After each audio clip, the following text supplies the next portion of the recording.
You're lacking a chair and a co-chair. Vice chair.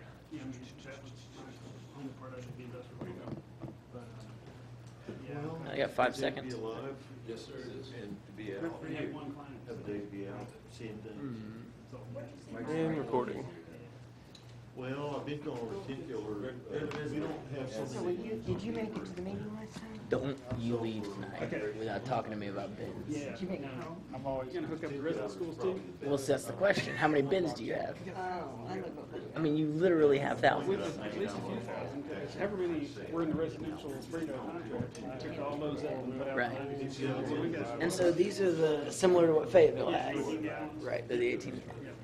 And y'all are. Why don't we give That's it fine. That's fine. Well, it was a big deal. 5 minutes to see if a chair or a co-chair comes in. If we don't have one, we have enough for 1, 2, 3, 4, 5, 6. We have a quorum, but we don't have a leader. Who's our chair? Alan Long, Alderman Long is Alan, the okay, chair, yeah. and Joanna Pollock is the Joanna. vice It's chair. fine if Yeah, so neither one of them is in here in 5 minutes. If, I'll okay. do my best. You'll be the Because, chair. I mean, because you just get your First name name. in every How's that class. sound? Sounds good. We'll live. You know, we got Be all right. the city for the residential. Brother, why? And you already have all the trash. I mean, Is you're that making all an the Apple money. Watch? It's the people who aren't making money. Is that an that- Apple? Oh, Kelly. It's Huh? same But it's time. this, is that the same Same kind of idea. deal? Okay, gold. Because if that's okay, I'm gonna start just handing your card out, and you're gonna. And so would you prefer to do it that way, or do you want me to haul a trailer over and pick up a bunch and bring them to a school? So I'm a school teacher. Okay. And I'm a as much retired as I yell at the kids about having their phones, it's a little not classy for me to be going to mine all the time. So if I But, brought a trailer out, 10-foot trailer, and just stacked, yeah, exactly, stacked But all of my 500 in them, brought them to all the schools. Because you're gonna make a lot of people's day. Like I'm checking the time. Text or? Text, Yeah. my school emails and that stuff. Oh, nice. Okay, so you can get all that on. Yeah. So are your apps on there Facebook. too? There's only one case. Some, like Facebook's going crazy at the moment, but Oh, okay, well, but you have to, I Don't can't worry. imagine. Yeah, no, Facebook that's so many gold. things. That is. Is that the new Apple Watch?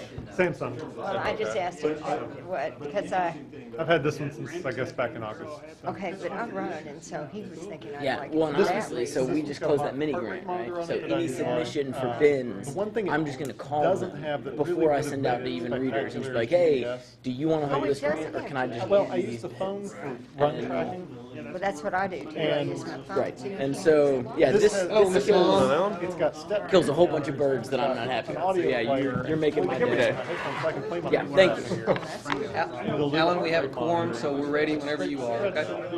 But if I'm out around the neighborhood and want to keep a map, I still have to have it on the screen. Okay, that'll work. I can't imagine, I mean, I would assume it'd be at least 20, 25. The, I mean, those are the expensive. newest version of the Samsung one, the whatever the one after this The is, smallest bin you can get is your 8 or 10 gallon little blue anti-Apple. pesticide. You're anti-app. $5.88. But, Obviously, I'm not, but For the hard that plastic one, large one, Chiropractor's office. I mean, Like, maybe if I bought, I mean, if you bought The them. last 3 days, Like I'm it's- trying to it's- remind myself to call her during normal business hours to schedule an appointment. And just looking at that reminded me I forgot to today. So Yeah, day for I haven't tomorrow. priced them, Well, but I it's a just, lot. I don't want to get it. It's not a dollar. well, and I don't have another Alright, watch. I'll go ahead and So, So that's- call the Environmental Action Committee to order. If we can, I'll go ahead and start a round of introductions. My name's Alan Long. I'm Ward 4 Alderman for Position 2. We can go this way. Andrew Miles, Ward 4 Citizen. Peter Nierengarten, City of Fayetteville Director of Sustainability and Resilience and Staff Liaison to the Environmental Action Committee. I'm Chris Brown, I'm the city engineer. Aubrey Shepherd, member of the committee. Garnet Wise, I'm the industrial representative on the committee. I think I'm in Ward 2. Rob Moore, member at large. Kyle Smith, committee member from Ward 4. Connie Christ, citizen Ward 1. Richard Russell, committee member, Ward 1. Thank you all for being here. And I know we have some friends that have been around for a long time back there. Y'all care to introduce yourselves, or? I'm Bruce Shackleford, Hey, Bruce. Environmental Consulting Operations, Bruce has done a great job for us at Woolsey Wet Prairie. and this is, I'll introduce Seth Pickens. He's Senior Environmental Scientist with Environmental Consulting Operations. He does a lot at Woolsey too. Great. Glad to have y'all. Joe Neal. Joe? Good to see you. Fran Alexander. Alan Edmondson with the Northwest Arkansas Land Trust. Alan, good to have you. Barry Bennett, just a citizen who's interested in wildlife. Glad to have you, Barry. All right.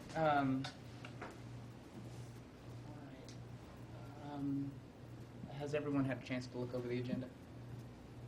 Okay. Motion to approve the agenda? So moved. Second. All in favor? Aye. All right, new business, the city council actually forwarded a rezoning for us to look at off of Truckers Drive.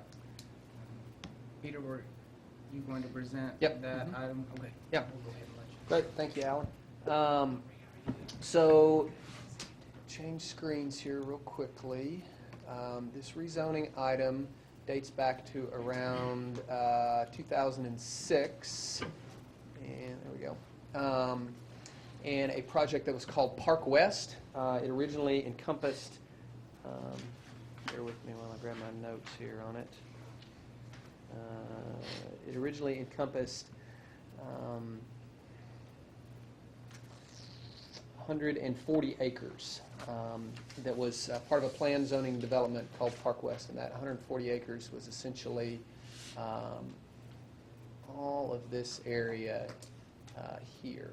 Okay, and so it was zoned what we call a planned zoning district, which is a zoning option for developers where they do a simultaneous zoning plan and development approval through the city council at the same time.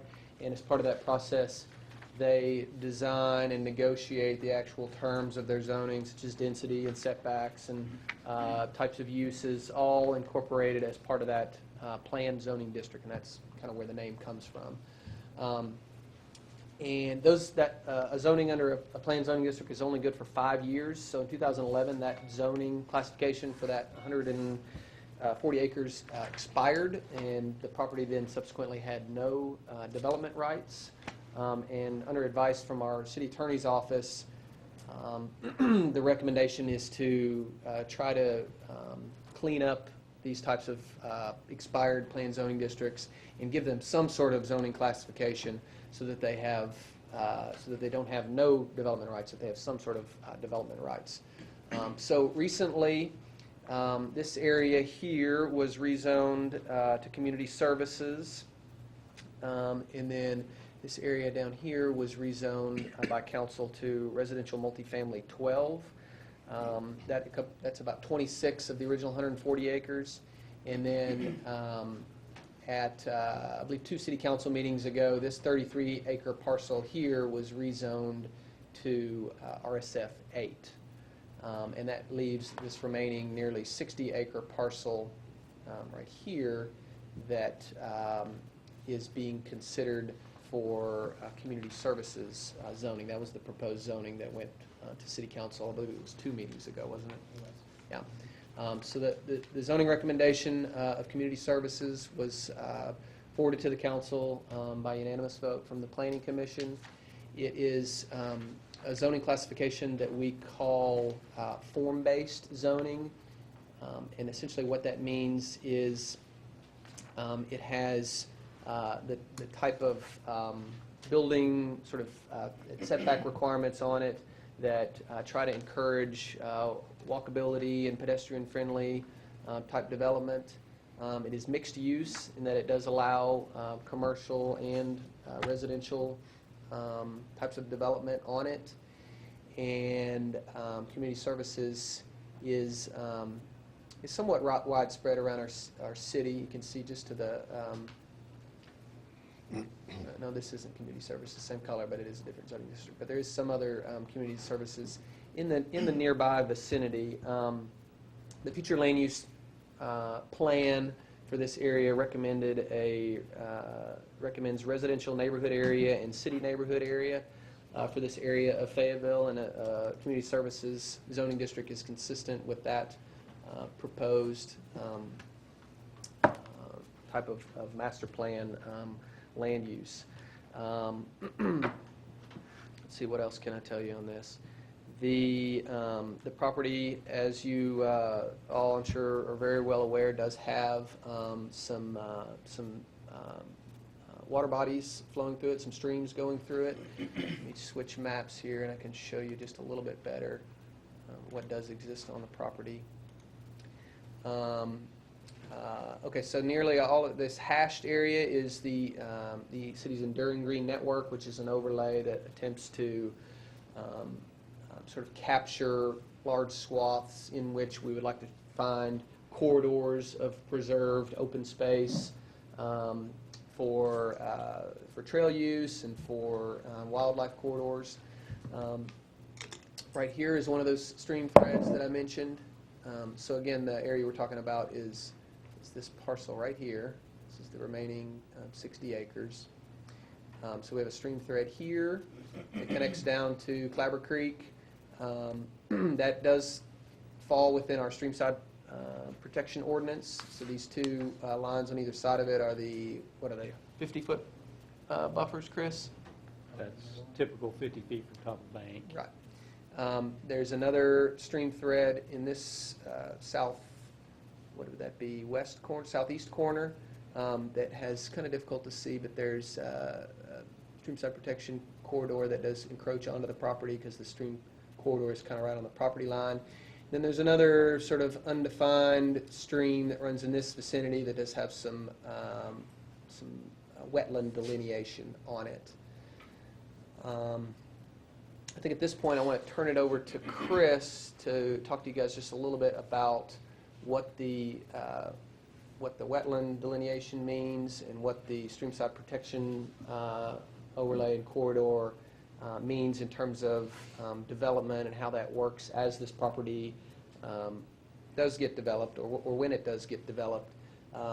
And then I'd like for you all to ask any questions that you have of Chris at that time. He has a child care situation at home, unparented children, and needs to get home and get them fed. And so I'd like to get him out of here as quickly as we can. So if we could do any questions that relate to the Corps of Engineers, wetland delineation, or streamside protection ordinance with him, and then we'll have Joe Neal do his presentation on the property as well. Could you show us which part is the Wilson Spring preserved area that managed by Audubon and so forth? I honestly don't know exactly where that area is. It's on the map down there in the low part. Let's go ahead. Clabber Creek runs right through the middle of it. This is Clabber Creek right here. Yeah. I know that. But I don't. Right below that is all part of Wilson Springs. All of this area, Joe? Yeah. Okay. Okay. Let's go ahead and let Chris present. Okay. We don't want to keep our staff here with unattended children. Thank you. And then we'll come to some of those questions. I have a 13-year-old, so he's You could just he's rehome handling him, for now. That's worse. Yeah, he's pretty responsible, so he's got it under control at the moment, but we don't let him cook, so I have to get home and cook some dinner. Anyway, I appreciate you letting me move up and talk about this. Really, I guess there's a couple of things that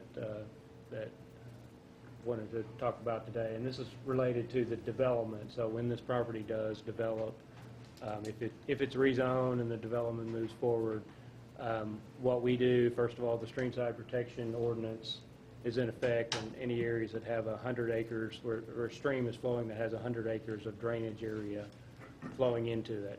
The streamside protection ordinance is essentially a 50-foot buffer from the top of bank, either side of the top of bank. So you take the stream, channel it, the stream may be 25 feet wide or whatever width it is, from the top of those banks out 50 feet either side.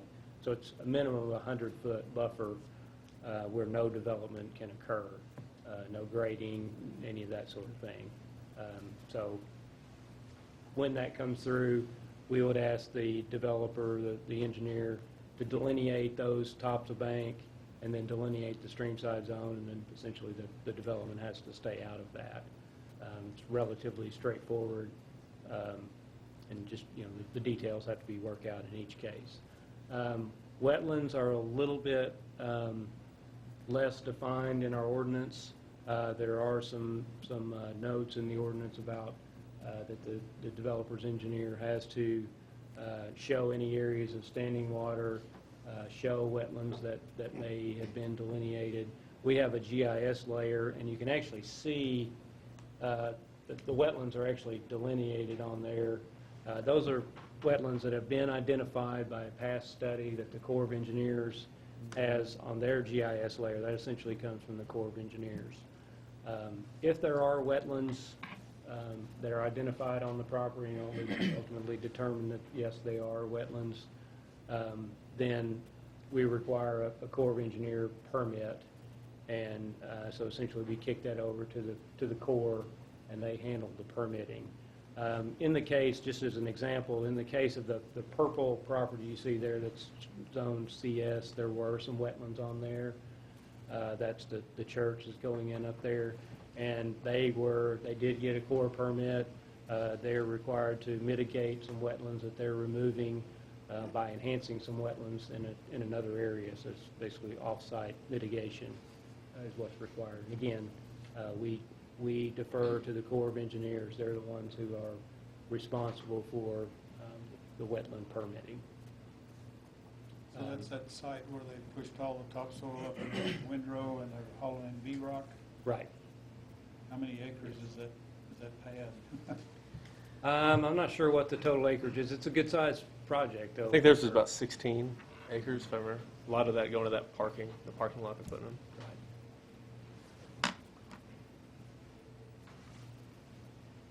Yeah, so Richard, this purple here and this RMF 12 area combines to be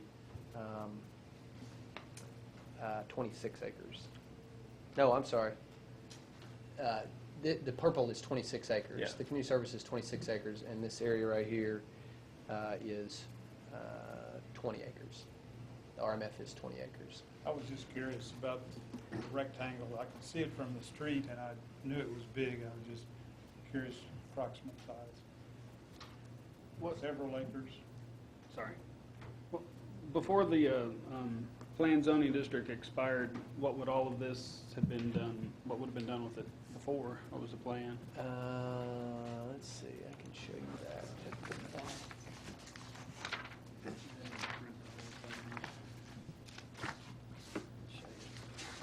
That's the Parkway. So it's a mixture. If you flip forward, keep going. Here, I'll show you a picture. This is the back. It would look like that. A lot more buildings. Looks like straight out of Rogers. He's got it. So here's your stream thread that has stream side protection ordinance on it on the west side of the property. Okay, on the south side of the property, that other stream flowing along is here, and then that corridor running through the center of the property, I'm guessing, is approximately in this area. And there's that farm pond that's. So that on the plan property. took all this into account, Yeah, but it expired, so now. Well, yeah, the only thing is that our streamside protection ordinance was passed in 2011, so it Okay. would not have been. Wider buffer now than Right, before. it would be a wider buffer than what you Okay. see here. Okay. But I think you're correct. I mean, the developer did take into account the fact that there are natural bodies on the property and included that in there as part of their development plan. Is this a different developer now than, or do you know? Uh, I don't know if it matters. This is really a staff-initiated Right. rezoning. There is no, Okay, just to an make it imminent development. available for development. Yeah, so again, the property has no zoning on it right now, so one of the things the city attorney's office has asked staff to do is clean up these properties, get some sort of zoning designation on the property. Is this within the urban development square? I assume it is. The urban development The square. Fayetteville's mass transportation. It is, yes. That corridor runs right along. On the west side, is that It right? runs right along the north of the property right here. On Howard Oh, Nickel right there. is the Okay. boundary. Yeah. Yeah, the western boundary is just a little off the map. I think my biggest question that I've had in other contexts is what, the Enduring Green Network, was something that was in place before I joined the Environmental Action Committee. So I'm not sure what that does for us or for the city, because we still develop inside the Enduring Green Network. Mhm. Do we do anything different because we have an Enduring Green Network? Yeah, the Enduring Green Network is, it's narrow in some areas and it's really wide and vast in other areas, and this is an example area where it is rather wide. and it was developed in conjunction with several citizen groups in the community. And the idea was that within that overlay area, and again, it's just an overlay, we would try to develop corridors of connected, preserved property through here. And so I think from the city's perspective, the area that we've been focusing on primarily has been where the Clabber Creek Trail, Chris, that is proposed to run just sort of to the south of this property along and near Clabber Creek, and then that would be the corridor of preservation through this area that we're focusing on trying to acquire and provide in terms of green space connectivity. And subsequent to you joining the Environmental Action Committee, under the chairperson 2 chair people ago, Sarah Lewis, Alderman Lewis, there was an initiative put forward that would trigger rezoning projects that have a substantial portion of them inside the Enduring Green Network would come to you all for consideration and comment as part of that rezoning process. I guess my concern is, I don't know that we're preserving any of the Enduring Green Network, never very much of it, doesn't seem like. It seems like the Enduring Green Network is a pretty big chunk of the Fayetteville map that I've seen previous, not just this section. So I'm just wondering what we're doing to help serve that, if that's one of our goals, or, and make sure that, if that's one of our obligations as a committee, or as a city, if that's one of our goals, and make sure we're actually doing it. Because I know we've got other competing priorities of high density to encourage, transportation and public transportation.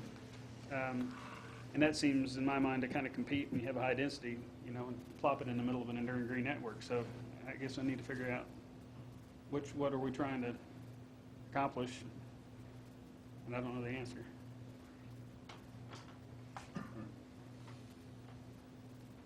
So I'm not even sure how to ask it, except, what do we want to do with these green networks? Do we want to put high density, housing in them or not? Or Can we go back to the map that had the network overlay on it? Let's look at it. this whole plot is in the Enduring Green Network. Does the Enduring Green Network come with any development mandates? Is there anything that you have to do because you're building within an Enduring Green Network regardless of what it's zoned? No, doesn't offer any special development review other than there's a desire for those properties that are in there when they're rezoned to come to the Environmental Action Committee for consideration and input. So we are the sole check We are. upholding the Enduring Green Network. And we have no authority to do No authority. It's good that we know That's not that. even- I was going to say, yeah, good to know. Yeah, I mean, that's not even codified, it's just been a practice that we've Right. done, Okay. as requested by Alderman Lewis, and we continue that.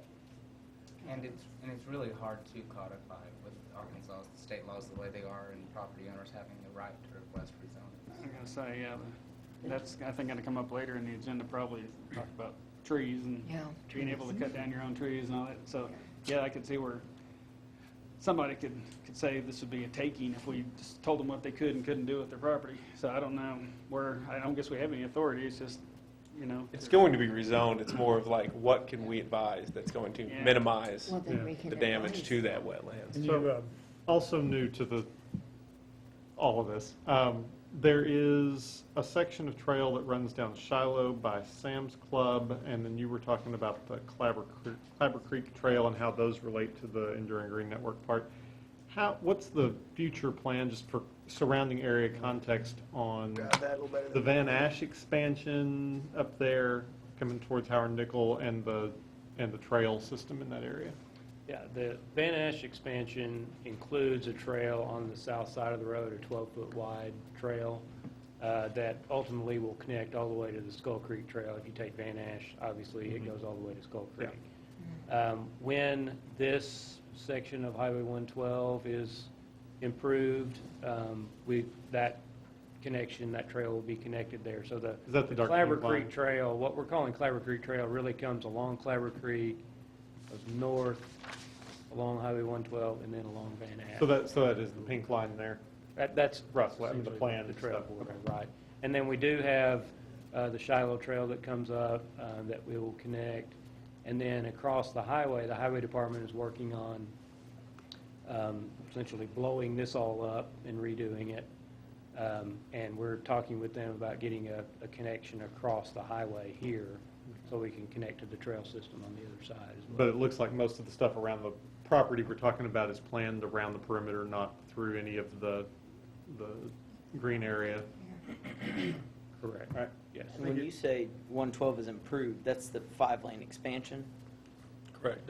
When that stretches up to 112 Bentonville. That's going to Well, be not first, but just to Howard Nickel, from basically Sam's Club to Howard Nickel. so it's going to be substantially expanded regardless of what the Right. zoning is. I mean, this road is about to double. The rest of 112 won't start probably for 5 years. Okay. At least.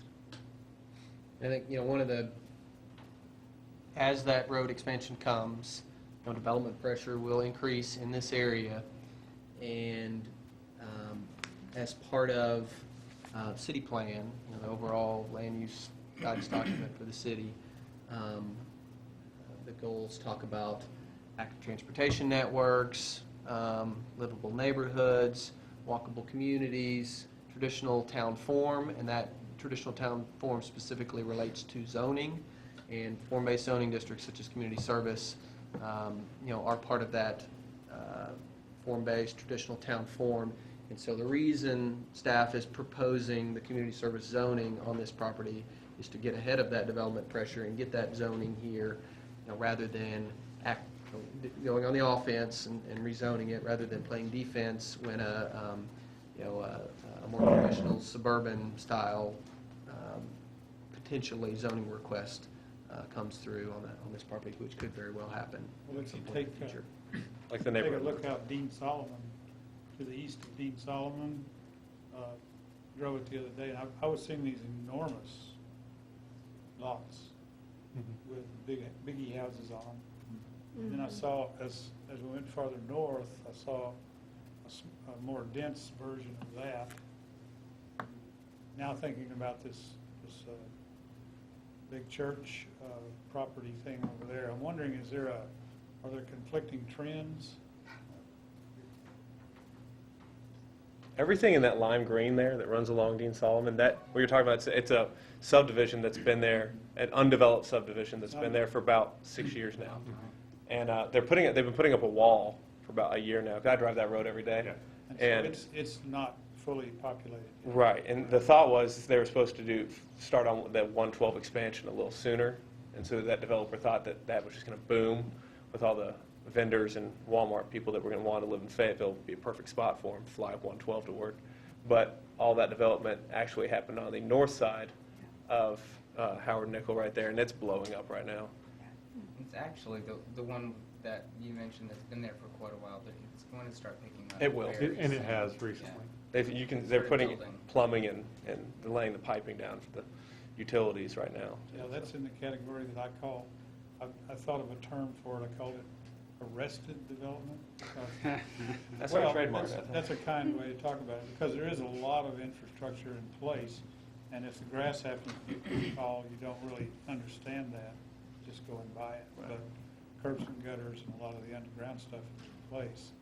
So it's a development that is arrested, it's kind of stopped for a while, but can go. I got the impression that they were 5-acre lots whenever I went by, so I didn't quite understand what I was seeing. Does anyone on the committee have any questions specifically for Chris in regards to the the technicalities of this area? That way maybe we can. Yeah, I just had one more quick question, just to refresh me on what the community services, I mean, that's the mixed use, could be a little shopping center or a strip mall or whatever to support the community, that neighborhood, that kind of stuff, right? So, as opposed to residential. So this is. It could be either or both. Okay, so even residential could go in. Okay, that's fine. Because you could see a rezoning request for this area come through for C2 or C1, but community services definitely restricts what they're able to do. It's not as heavy. It'd be more in favor of what we like on setbacks Yeah. and building and height requirements. Right. I have a question about the Enduring Green Network, which I don't know if you, it doesn't sound like you really have anything to do with that, and I'm not sure that we do either, but I'm trying to, but in our recommendation, can we recommend that connect? I mean, can this committee recommend that as far as the property is concerned, the community service? Does that have anything to do with the zoning, though?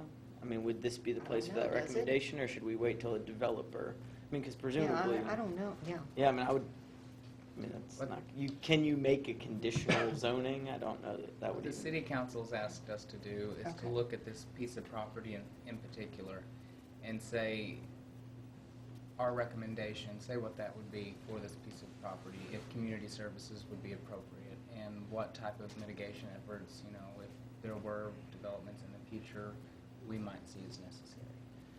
At this point, that's really all we can do because there's no developer even looking at it. It's owned by a bank, as I understand right now. They haven't brought a development forward, so that's really case, it what would they're be- asking. Okay, so the Enduring Green Network really is, we're not even to that, is that what you're saying, as far as our recommendation? No, that's It what can we're be, We could be. support. Yeah. We could say, we could include that in our recommendation, that's what I'm asking. Okay, all right. So if that's mitigation as part of our thought process, then it'd be interesting to know where the mitigation is for the lot that, the church property that where are they mitigating? It's actually out off of Highway 412. It's in Benton County, believe it or not, along the Illinois River. But I also will say that one is a little bit unusual. Typically, what the Corps, their preferred method of mitigation is to actually purchase wetland credits from a wetland bank. We just recently have a wetland bank that has been established here in northwest Arkansas. And so that's most likely what would happen is whatever wetlands that they affect, the Corps would make a determination that you need to purchase a certain number of credits, and it goes to the wetland bank. And the net effect of that is it creates better quality wetlands, larger areas of wetlands, rather than trying to mitigate on-site or create something on-site. This banking system has been determined by the Corps to be their preferred method, so that's what would happen. Well, I have a question. So my concern about that is if we're just mitigating somewhere else, which I understand is common practice, what does that do for the species that might be in these particular wetlands? I mean, that's one question that I have. And then the other question I have is, are any of the area that we're talking about possibly rezoning as community service, does it overlap with the wetlands in question at all, or are the wetlands south of it? The other area has already been rezoned, the one at the top. Yeah, you can. Yeah, I understand that. The community service. It's very Yeah. faint, but there has been, and again, I want to say this too, the wetlands that you see on here are based on a study that was done as part of the Park West development. And that essentially is expired, so if a new development comes in, they'd have to do a new report, a new wetland delineation, so that could change, but it's very faint, but you can kind of see a thin line of what's been identified as wetland area, and then a larger area of wetlands along the south side of the property. So any of those that they disturb, they would have to mitigate for. Now, one thing that our streamside protection ordinance will do that, it wasn't in place back then, is it will require them to set back off of those streams. So the net effect is it will impact, probably protect some of those wetlands that might have been impacted in another time. But it's really, the developer has to provide that report, identify the wetlands, go to the Corps of Engineers for permitting, and then see what the stipulations of that permit are. Can you tell us? Could I answer a question for her about this before we get past this mitigation? Sure, Jim. Yes. I was going to go into this in my presentation, but I'll just make a quick point to answer this. The problem with the mitigation is that the mitigation that was done for that church doesn't address any of the species on site. Right. Because nobody knows what those species are on site. Whereas within the city of Fayetteville, we already have an existing wetland that was developed. That we do know the species are. I mean, I'm going to go through that in my presentation a little bit. And I have a real problem with what was done with that church because it does nothing to deal with the species that are lost on that site. It doesn't address it at all. It merely is a legal form. It addresses the legal issue of when they destroy wetlands, they got to do something. But it does not address the species on these sites at all. And I'm gonna talk about that. Okay. It's a bean count. And, It's a bean count. Yeah, it's a bean count. and also, which bank owns it right now? I haven't heard anybody say what it was. It's a good question, Aubrey. It might be in this staff report. I don't recall, though. We talking about the church? No, the bank owns this property. Oh, that the we're bank. talking about. You meant the Wetlands No, Bank. no, Yeah. they- Church we use, I'm brought in a sorry. new bank. Two different types of banks. Yeah, I would have to find out and get that information for you, Aubrey, because I don't see it here. Yeah. They probably wouldn't have put it in since we're not really on that piece of property. As we listen to the environmental situation out there, since this is for our recommendation, what would be other relevant zoning options for a piece of property in this situation as we're considering? I think that's a very fair question. Obviously, it has, this is Highway 112, likely to become a major vehicular thoroughfare when it gets widened. I mean, it already carries, how many thousand vehicles a day? 10, 11,000 vehicles a day. Right. And so it's a very viable commercial corridor. The other commercial zoning districts that could be appropriate would be C1 or C2, which are the sort of types of zoning corridors you'd see along much of North College Avenue and MLK, where you've got buildings set back off the street with large parking lots in the front. There's another form-based zoning, more intensive commercial zoning district called Urban Thoroughfare that allows a little bit more intensity of development than community services would allow. That might also be another viable zoning district. These all sound like higher impact options. They hire? C1 would be equivalent, I think, in terms of impact, but it would be that parking lot in front, building setback. Right Most there. C1s you see are like convenience stores. Yeah. and Yeah, gas stations. yeah. Versus this would be the reverse with a building closer to the street. So are there any lower impact options on the other side of things to consider? There are, purely residential zoning districts, such as neighborhood conservation, or one that is a neighborhood services is predominantly residential with just a little bit of commercial allowed, very limited commercial uses allowed. Say neighborhood services? Neighborhood services would be a step down in terms of intensity. Those types of zoning districts don't tend to be on major thoroughfares like this. They tend to be more on, smaller thoroughfares. So an example, what would be in the group? I think there was just some neighborhood services that was done on MLK, but the eastern part of MLK, where it's just 2-lane. It's a mix of residential and commercial. One more quick question, if I could. What's the adjacent, the CPZD, to the south, what's all that? That's Wilson Where? Springs. So, So you got, Sam's Club is right here, Where's Sam's Club? In the orange. That orange right there. That's right there. And Joe, this is Wilson Springs, this is all, Yes. so, That is Wilson Springs. so is it zoned for any future development, or what's it? Everything on the north side there's developed right now. Yeah, I mean, I'm just asking. On the north side, that whole wetlands is. Okay. Okay, cool.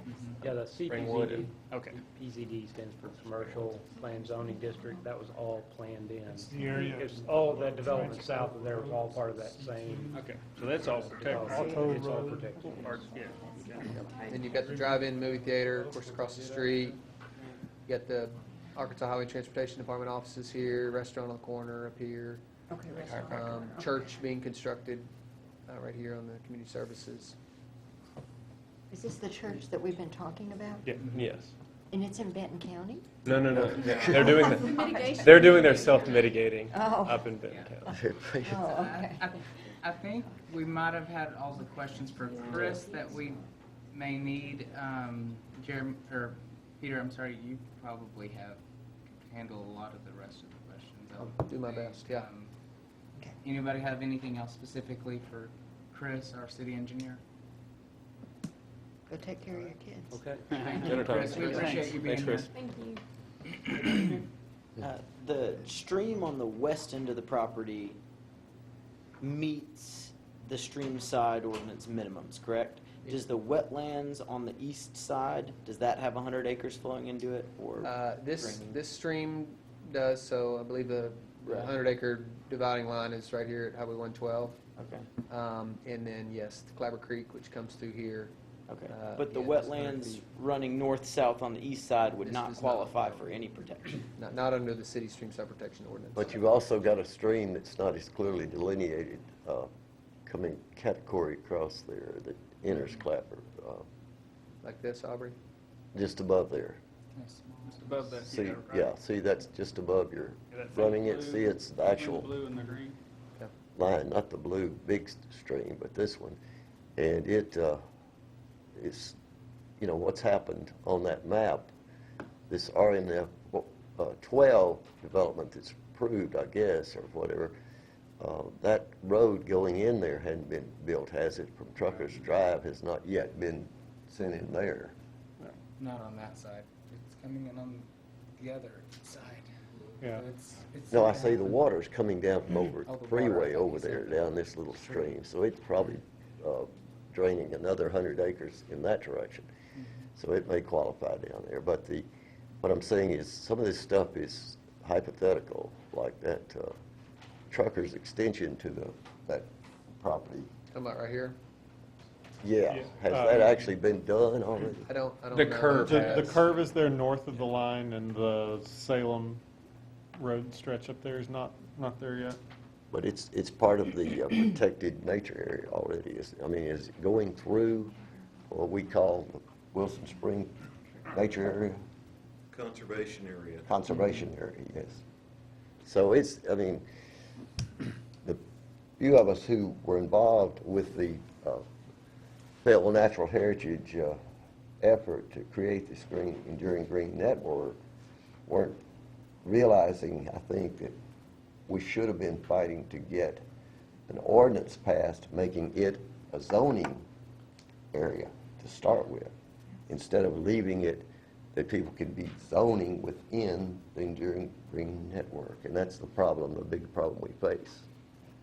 We did all that work, and some did a lot more than I was involved in, but, it was a real effort to find and identify this sort of place and put it in there and hope that nobody in his right mind would ever try to pave over another piece of wetland in northwest Arkansas. But Well, I've got one more to talk about. Peter, can you show us, just circle the C2 development where the car lot is between Auto Road and Transport Road? Yeah, my map doesn't. No, you it's got it. on your. Oh, right here. Fayetteville Auto Park right there. Okay, Joe, you've been around a while. You remember how they prepared that property? Sure. They cut ditches across it, right? They cut Right. these enormous, 4-foot ditches across it? You're right. And laid concrete pipe in there and bedded it with rock. And then they let it sit for, 2 years until it stabilized?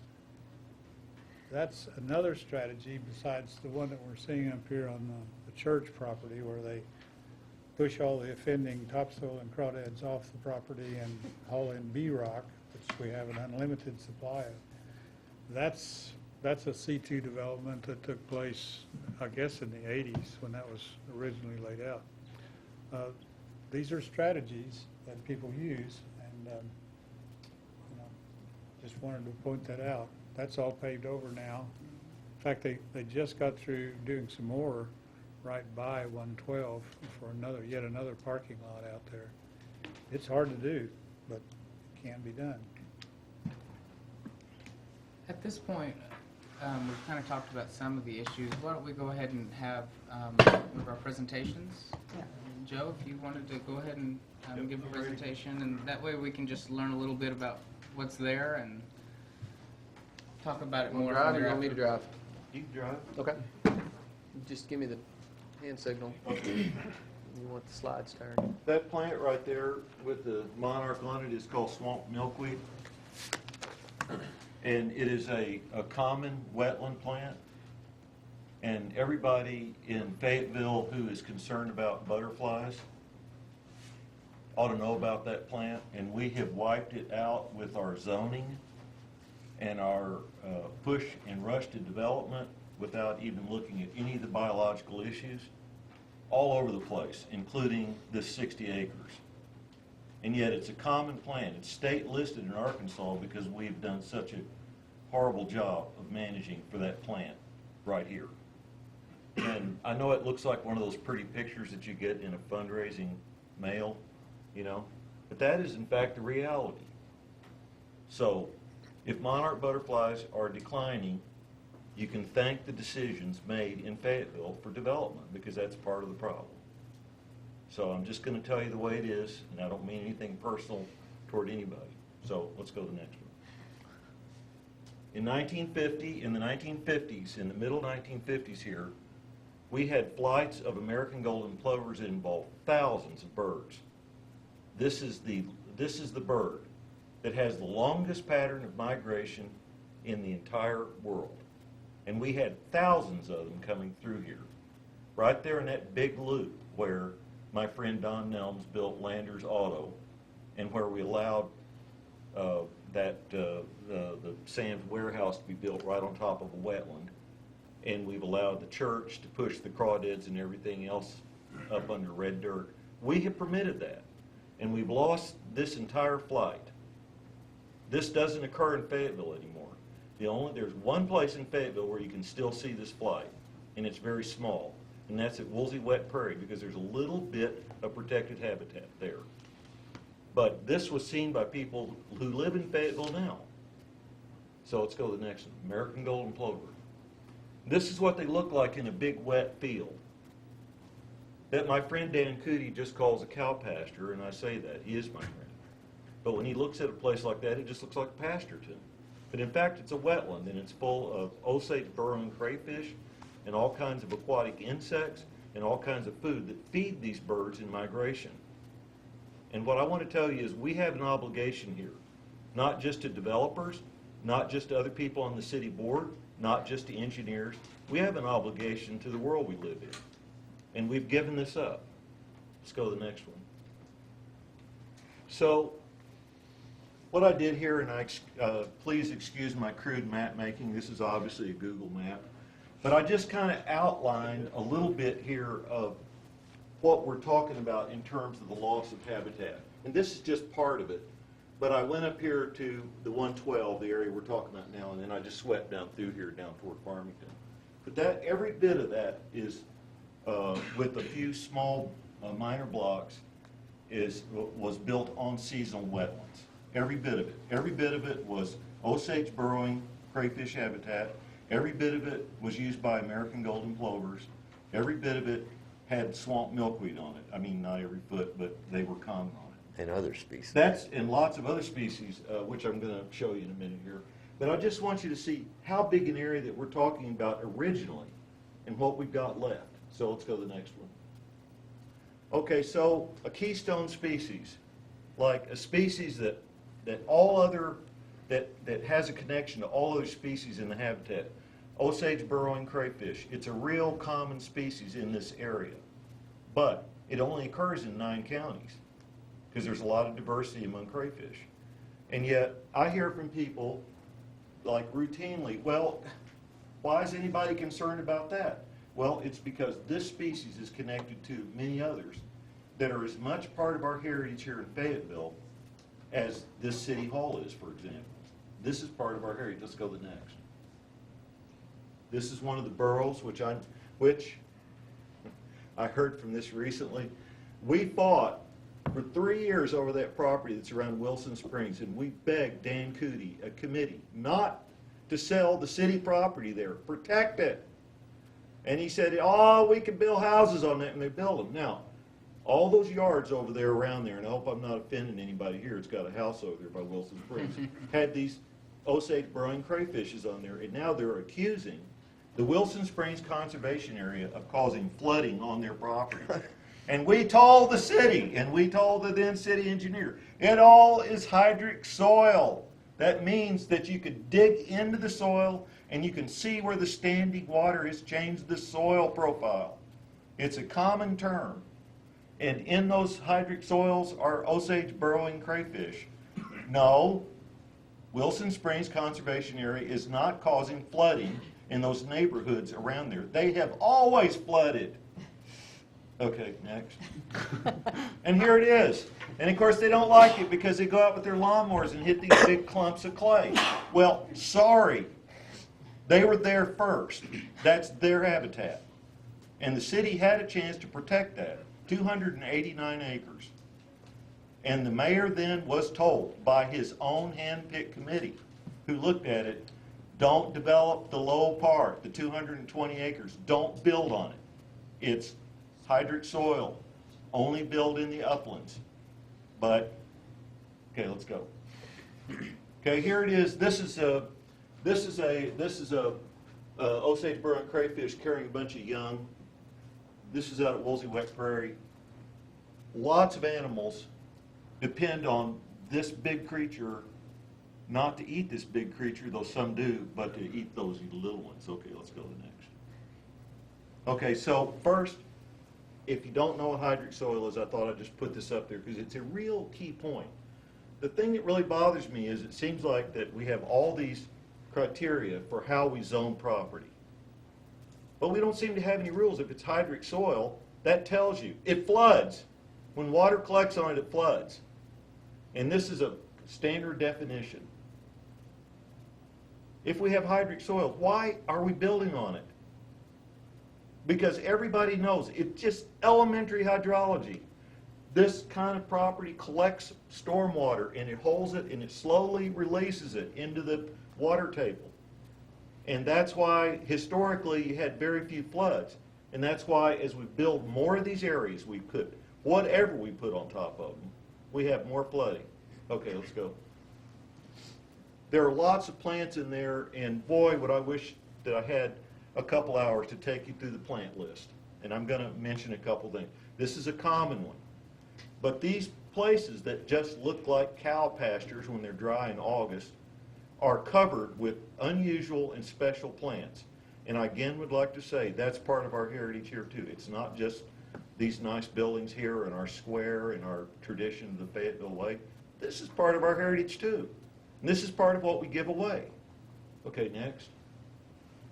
And this is Arkansas darter. Sorry, it's a terrible photograph. This was a fish that was trapped, and they put them in these little plastic boxes, and they get them all closed in so you can take snapshots of them. But this is the fish that is in Wilson Springs. It was found by Steve Wilson when he was worked for the Highway Department, and then went on to Arkansas Game and Fish. That he found in there, and by the way, it's been found not only now in Wilson Springs, but also in Clabber Creek, and also in these feeder springs that are going to be impacted by all these developments in this area. And I'm going to go into that a little bit more in just a second.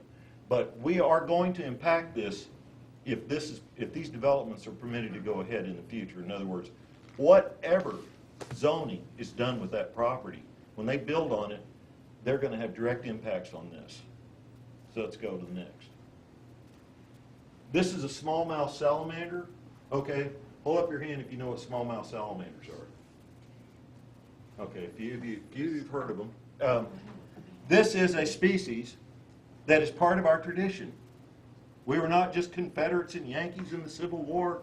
We didn't just come over with wagons and settle here in the 1820s. We didn't just build this city hall. We didn't just have the University of Arkansas after the Civil War. We also have this.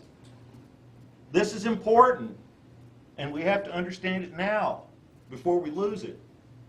These are fairly common out at Woolsey Wet Prairie, the existing mitigation project that we have that has been so successful in protecting these species in that, and that's a city project.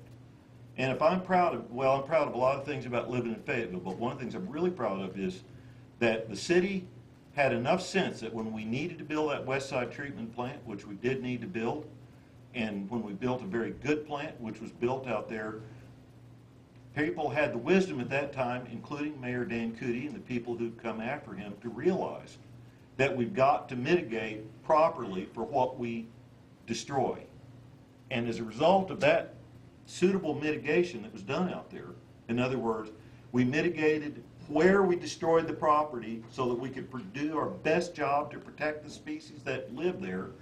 One of them is smallmouth salamander. Okay, next. This was a total shock when it was found. Graham's crayfish snake. When this snake was found at Woolsey Wet Prairie, it had not been recorded. In Arkansas, not just northwest Arkansas, Arkansas for, Bruce, 50 years? North Arkansas, 65 years. The rest of Arkansas, about 50 years. Okay. For a half century, nobody had seen this snake. Now, what does that tell you about the world we live in? Because, listen, are you ready for this? Because the mitigation was done properly at Woolsey Wet Prairie, because the city had used common sense and preserved habitat in that area, they found this snake. Now, we could stay up here all night, and you probably don't want to, debating on whether or not that's a great thing that they found this snake. But I'm a biologist, and I care about ecosystem diversity, as I'm sure most of you, probably all of you do.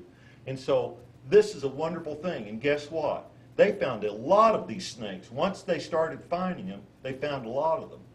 And just to put in a little short plug here, because the city manages that property, and they've hired a consultant who's a biologist and actually understands what's going on about those species, we now know that about Graham's crayfish snake, where it is, and we're slowly learning more about its habitat requirements, and we know it's here in these wetlands. And the guy that found them, J.D. Wilson, up at U of A, I've asked him about some of these other wetland properties, and he said they're probably in all of them. But I ask everybody here to think about it. In this discussion that we just had about this 60 acres and the zoning, did you ever hear about Graham's crayfish snake? No, you didn't hear about it because nobody gives a damn. I'm sorry. I mean, I'm just going to say it the way it is. We go ahead and develop this property, we destroy these habitats, and we don't give a damn about these creatures or their future. We could. Fortunately, they saw fit at the West Side Treatment Plant to create a suitable mitigation site to protect the species that were in that area. And nobody knew that Graham's crayfish snake was there, but let's go to another picture here. Okay, here's crawfish toad. Anybody know about crawfish toads? Mm-mm. Okay, I'm telling you again, this is your heritage. Crawfish toad. Is that what you said? Crawfish toad. Okay. This is your heritage. Everything is named crayfish. Well, I think it's crayfish. Yeah, and why is that? Oh, there's an interesting point. Why are they all called crayfish? Because that's Good point. Remember the keystone species? Yeah, you remember that? I was yeah, you're getting it. I appreciate that. This is part of your heritage. And this is a U of A graduate student. U of A, part of our heritage, out doing research. And that's what we need to be doing in these places before we allow them to be destroyed. We need to find this stuff out. Because if we find it out, there can still be mitigation that can help protect them. And that's what we've got to do. Okay, let's go to the next. There he is. Everybody know this bird? Yeah, it's a sora, thank you. It's a sora. It's a wetland bird. It likes these wetlands that look like pastures when they're wet, and they come through here in big numbers. But how many of you knew? You've heard all about the 60 acres, and you've heard all about this. How many of you knew that it had soras in it? I want to be careful here. I spent my life studying this stuff, so that's why I know about it. But I'm trying to make a point here. We're playing cards with a bad deck when we agree to change these and allow these properties, special areas, to be developed and radically changed, and we have an empty deck. You don't know this bird? It's a common bird in that habitat. It's declining all over its range. Anybody got any idea about why it's declining? Development. Well, because they lose habitat. I mean, it goes back to habitat. Okay, next. Okay, here's a sedge wren. Another common bird in these wetlands. Man, let's go on. Anybody know this bird? LeConte sparrow. It's okay. This is actually a LeConte sparrow, but this is a wetland sparrow. Okay, so does the city of Fayetteville, or do you, as members of the Environmental Action Committee, have any responsibility here for being concerned about LeConte sparrow? I mean, I'm just asking. Is it your concern? I mean, who's responsible for this? Well, okay, that's no. I mean, I realize I'm asking of. Was this picture taken in the area that we're? Well, this is at Woolsey Wet Prairie. Oh, okay. Yeah, it's the same kind of habitat. It's the same thing. Whose responsibility is this? Everybody's. Well, my point is that surely somewhere in this city, this vibrant city, with all of the smart people that work in this city and who work for the city and who care about the future of the city, surely somewhere in there, they can talk about something besides engineering options for special properties. And I don't know what the answer to it is. But somebody's responsible for this. And it's not just bird watchers. Okay, let's go. And what about this one? Oh, beautiful. American bittern. There were at one point 5 of these. I saw 5 of these one day at Woolsey Wet Prairie. That Woolsey Wet Prairie has to be our reference here because anybody got a reason to know why we have to use Woolsey Wet Prairie as our reference for all these wetlands? The best we've got. Because it's the only place that's been studied. We've thrown away all the rest of them. And so we have to do it. That's our reference. And there's all kinds of data about it. It was a very smart move when the city created Woolsey Wet Prairie and managed it professionally and efficiently because it's the responsible thing to do. Whose responsibility is it to have American bitterns? Does anybody here feel that they are personally responsible for American bitterns? Yeah. No, but generally, okay, I'm sorry, but generally I understand it. But I'm just trying to get you to think about this because they want you to be responsible for knowing, is it C2, is it X4, is it CBX2, and who's going to build on it, and where's the damn street going to go? But what about the bitterns? And you can't do it. You can't go to the city board meeting and talk about that because nobody gives a damn. Because we've already decided before we even wade into this process that it doesn't count. The city of Fayetteville has no responsibility for American bitterns or Henslow sparrows or Graham's crayfish snake. It's not part of the process, except here. Okay, let's go to another one. Okay, here's Henslow sparrow. Now, just a little, I promised only 10 minutes of this. I did write a book called Birdside Madness once. You can see why I might have had a religious theme on it. This is Henslow sparrow. We found Henslow sparrow at what's now Wilson Springs Conservation Area. And it is a big declining bird in North America, and it was a great find when we found it. We found it in 2 spots in Clabber Creek. One of them was in a wholly city-owned property. And we begged the mayor and the council at that time to not turn loose of that property until we had figured this out. But we lost that battle.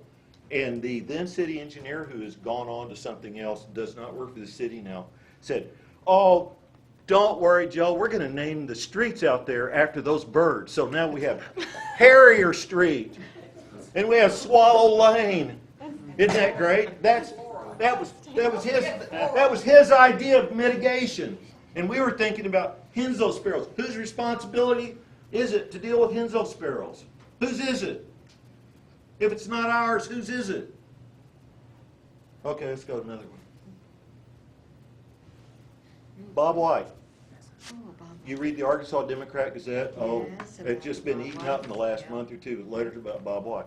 Guess what? Whose responsibility is it to save the Bob White? It's ours. Okay. Boards.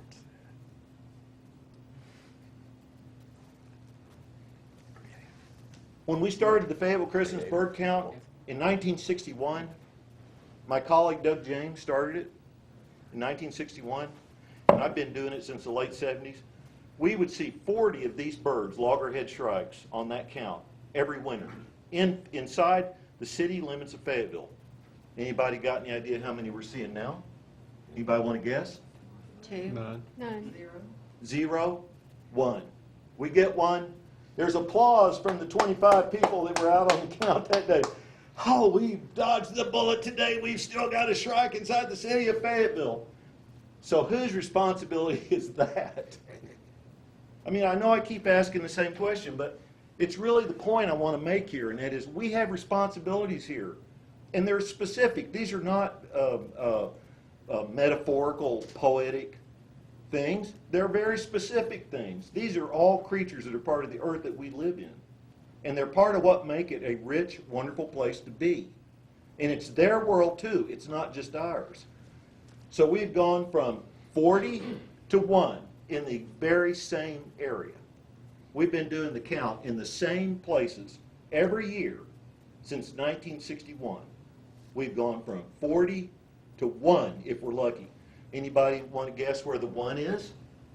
Where are we finding the 1? Wet Prairie.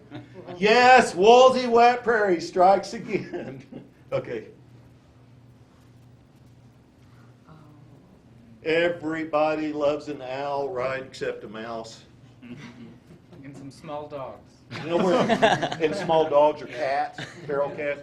Anybody have any idea where this photograph was taken?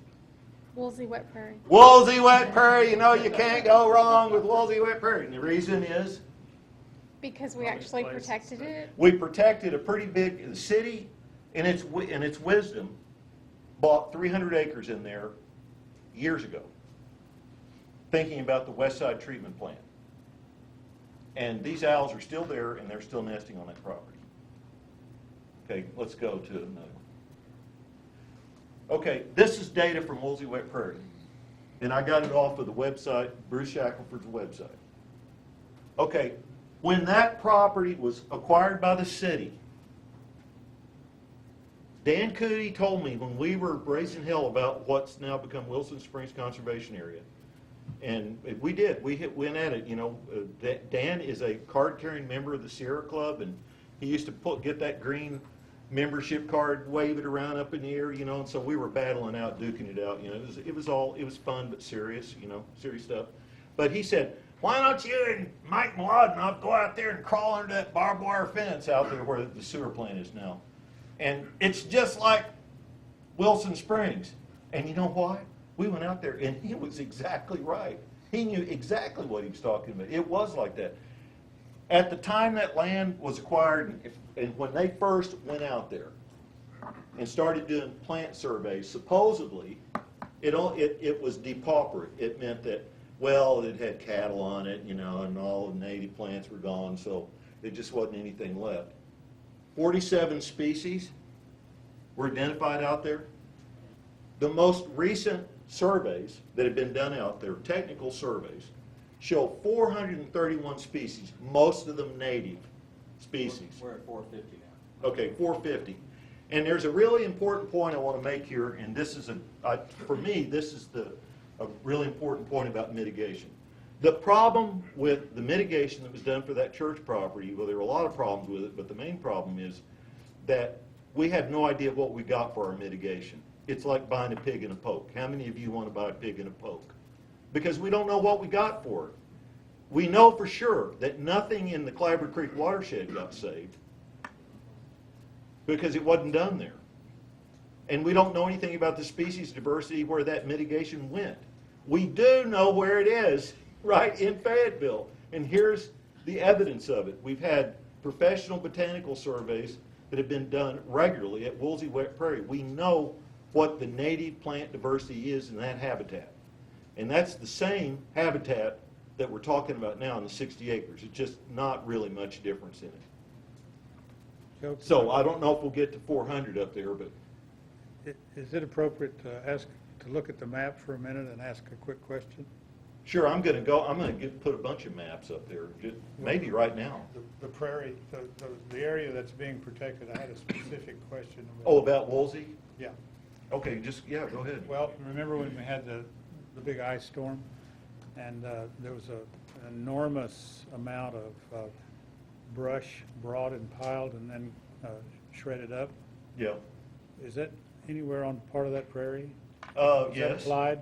Yes, and we objected to it when it was done, but this was an emergency situation, and we objected to putting it on that because of the damage it did to that piece of property. But it was an emergency, and things are done differently under that circumstance. If I can interrupt, Joe, Okay. I worked with David Juggins on that, and because we had characterized all that property when we were looking I got for 5. a place Yeah, okay. to establish a wetland mitigation site. And so we had all the soil unit maps, and so where that big mountain, huge mountain of tree debris was brought in, we selected an area. It was a former prairie, but it was an area that did not have wetlands. So we did not want to fill wetlands with that huge mass of debris that was out there. So how many years downstream are we from that? 5? How long ago was that? 2009. 2009. Yeah. 6 years. The good part about that is most of the dead trees were Bradford pears. Oh, well, that's good. That's the best part about it. I've only got 5 minutes here, so I'm going to run through this pretty fast to get done, because I know, okay. I know that you'll all want to write down all these rare sedges, but these are kind of like all these other species we've been talking about that nobody ever heard of. Look at this. This is all part of your heritage too. And these are all in those habitats. And some of these are rare, like extremely rare, like they don't occur anywhere else. Okay, next one. And here's a few more. Big fancy plants, okay. Big fancy plants, fancy plants, pollinators, milkweeds, okay.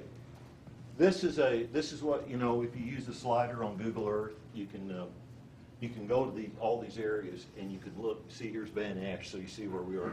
So the new road's going across right there. This is a wetlands configuration, all of this right here. There are prairie mounds on here and wet areas in between, and some of these were, you can see how this was impounded, this one wetland. This right here is probably the head of Clabber Creek. It's probably the actual head of it. Now, my friend Don Nelms claims that it's right behind Landers Auto, but I think it's actually here because this goes here and eventually goes behind Landers. Okay, go on. And I wanted to show in here just very quickly, this is what was covered under 3 feet of red dirt and gravel. This right here, this is the piece that they're going to build the church on. The city has permitted, on top of this wetland, an 800-car parking lot. So this was the treatment that this property got. And I'm not saying it personally, I'm just saying, let's just take a look at this good and hard. The city allowed this wetland habitat. And see this right here? This is probably was ditched out at some point. I don't know when. And that gravel and that red dirt and all that gravel has been dumped right to the edge of this thing. So much for protection of the wetlands and all the species it needed. Okay, let's go to the next one. You can see right here, okay, this is the area that we're talking about, okay? The 60 acres is right here. And this is where Van Ash has been put across. Every bit of this going across here, including in here, are seasonal wetlands. It's one ecosystem unit. It's not 20 acres here and 15 acres here. It's one unit. It has all these species in it, probably. But by the way, somebody's going to have to look at it before it's permitted to be destroyed. And when we permitted Van Ash to be across here, the winter before, the pond that was destroyed doing Van Ash was the winter residence of 3 trumpeter swans. Okay, I understand everybody's ever driven on Old Van Ash, got tired of that damn road, it didn't connect good anymore, it didn't fit our modern city vision. But whose responsibility is it to recover trumpeter swans? I just ask you that. Whose responsibility is it? Oh, it's not ours, not in our green city. We need our roads. We don't need habitat for trumpeter swans, because that's the truth of it. Now, I understand there's practicalities here. I'm not an impractical person. Not completely. But, you know, this is a question you have to ask. It's not good enough to sit in front of AETN at night and watch nature programs and say, oh, gosh, I hope the trumpeter swans don't go extinct. Somebody's got to take responsibility somewhere. And what did we do? Well, we're about to open up a boulevard with a nice trail along it. Isn't that great? Without trumpeter swans. Okay, next. I'm just showing here. Here's the pond that no longer exists that had the trumpeter swans, but we have our fine new street going in there, and which I'll drive on, by the way. You know, I'm shameless. And I just put this red line in here to show you where this water is flowing through this area. I just want to show you how this is connected. Is it named Trumpet or Swan? Trumpeter swan, because they named the street. Is it going to be named? Well, you could introduce that in the board if you want, but the people that did that at Wilson Springs are gone. So we voted against them. But that red line shows. Welcome. That red line right there, that red line there is the drainage. And all of this, the drive-in, all this behind truckers, goes right into Wilson Springs Conservation Area. The point I'm trying to make, and what I want you to see here, is that it is foolish to look at 60 acres in this area in here and think that we can make one decision here and one decision there without, in fact, destroying the whole. Let's go to the next. So what this system really is, there's a whole group of it here. Here's what's left of that Van Ash wetland. Here's 112 Drive-In. That's all wetland. Here's where the rezoning is proposed. Here's an area over here. And, well, look, here's the Night Heron Drive. I know you wanted to see that. And here's Wilson Springs Conservation Area. What I want you to think about this is try to think holistically. I've heard this a lot over the years in my 50 years in Fayetteville, or 40 or whatever it is now. Oh, we're going to think holistically about things. Well, let's think holistically about these seasonal wetlands for once. Okay, next. I think that's it. Thank you very much. I grew up as a Southern Baptist. I know you'll all be shocked to hear that. I did too, and it felt like I was right back there. I'm really sorry about that.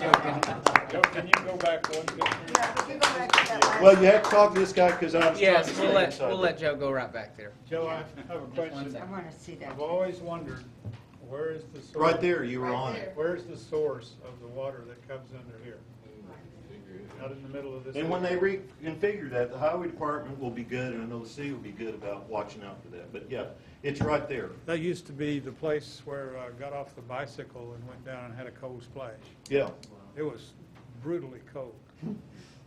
Just right for an August afternoon. Oh, I just realized there was just one last thing I just wanted to say, and then that's really all I have to say unless you just want me to answer questions.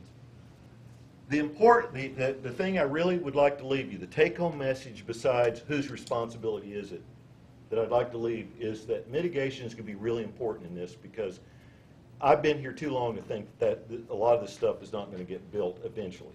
I see what's happening out there, and I'm not foolish. What may still be in our hands is how we mitigate it. And I would like to argue that the mitigation that was done for that church property is ineffective in terms of the species that are involved. What we need to do is look at some other options. And if I had my choice in this matter, I would say the city would just refuse.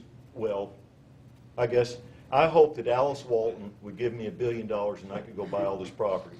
That would be my first choice, but since I don't think that's going to happen, I would like to see the city go ahead with plans that were set up several years ago to create additional wetlands connected to Woolsey Wet Prairie, because we now have good scientific data on Woolsey Wet Prairie that shows that that is working in terms of the species of plants and animals. And I don't think there's any other way to mitigate it. The second option would be to find a way to mitigate, to connect up here with Wilson Springs, because there are Arkansas darters in this spring run. This is one of the spring runs. See, this is all spring run. See, it starts up here and goes down. And so a second option for mitigation would be to find a way, and I don't know what the legal options are here, to find a way that as we make decisions about all this stuff in here, about allowing development, that we try to create the mitigation so that it increases the security of what's going on at Wilson Springs Conservation Area. That would be a good programmatic way. And the other thing is really kind of piecemeal. You could go for each piece, each parcel here. You know, 112 drive-in is not going to stay a drive-in. You know, I'm pretty sure pretty soon we'll see something different there. That as that happens, each of these things need real mitigation. Not just there's one Army Corps of Engineers guy for 9 counties who has to look at every single thing, and it doesn't work. The city of Fayetteville needs to get proactive about mitigating the loss of wetlands.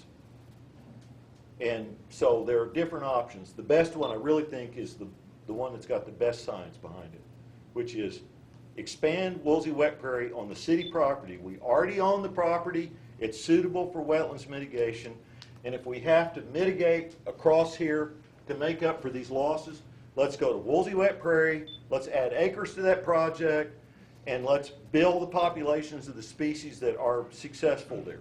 But my understanding is that there's some barrier to doing that, and I don't know what that barrier is. Or maybe it's just inertia. I don't really know what it is. But let's do it! Woo! That way we can take a little responsibility here. Where's Woolsey Wet? Yeah. It's, you know where the West Side treatment plant is? No. Broy, just north of Farmington. You know where Catfish Hole is. Yes. Keep All going right. past there and turn to the left. Okay. And you can't, you can't miss it. Just south of Meadowlands neighborhood. Well, I'm going to jump in here Yep. and kind of follow up with some of the things Joe has talked about. I'm familiar with that property. I guess dating back to 1970 when I was a freshman in college up here at Fayetteville, we could slip hide 2 extra guys in the trunk of the car with a couple of cases of beer to drive in 112.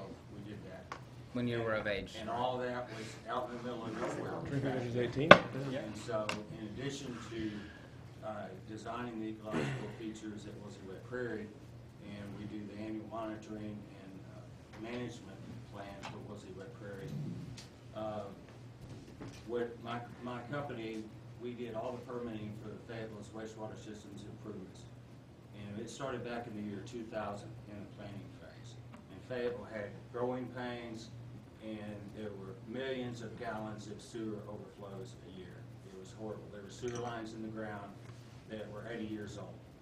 And I saw what I would call levitating manholes, literally. Have you ever seen? I've seen them. Infiltration and inflow. And there's so much water pressure coming up from those leaky pipes and in this cars and all the groundwater going in it. You have a big heavy manhole cover that's levitating on top of this surge of water that's coming out. And so it was quite involved environmental permitting process. I'm not just an ecologist. My expertise is also environmental regs. And so we had like 81 stream crossings that we had to restore those stream crossings. We had 26 wetland crossings that instead of building something on top of it and permanently altering it, that required compensatory mitigation, we restored that wetland, and that sewer line is still there. And so one of our sewer lines runs right along the north edge of Clabber Creek, the Greg Hangstring course line. There's the Greg Street pump station, and there's the Hangstring pump station. That big sewer line runs through there. So it's a very ecologically sensitive area. So it's like, who cares about the Arkansas darter? Who's going to fix the Arkansas darter? The regulatory perspective is we had to give that a lot of attention because our permits are based on no adverse impact to endangered species. The Arkansas darter is a candidate species. That means it has been listed as a candidate to become threatened and endangered. And so we got to kind of ask ourselves, well, what we let be built around there and those 2 little north fingers, it's not just Wilson Springs itself. Game and Fish Commission and U.S. Fish and Wildlife Service have done surveys, and they found that darter in those little 2 northern spring runs. There's a spring up north. as well, behind that church property. And so, in designing that sewer line, and my company wrote all the environmental specs to have the contractors stay in compliance with regulations. Well, we really didn't have meat on the bones endangered species requirements since it's not actually endangered, but we wanted to do what we could to protect it. Well, basically, the natural history of that darter, in the cool time of the year, they come down to Clabber Creek proper, and they spawn. And in the warm time of the year, they migrate up those little stream channels that go to those springs. And so you've got something in the footprint I see that butts right up to it. Well, look at how things are built. That's just where lots are gonna be. There's gonna be, where are other utilities? They're gonna run gas lines. Everybody likes stuff buried. Are they gonna run underground electric? Are they gonna cross that stream?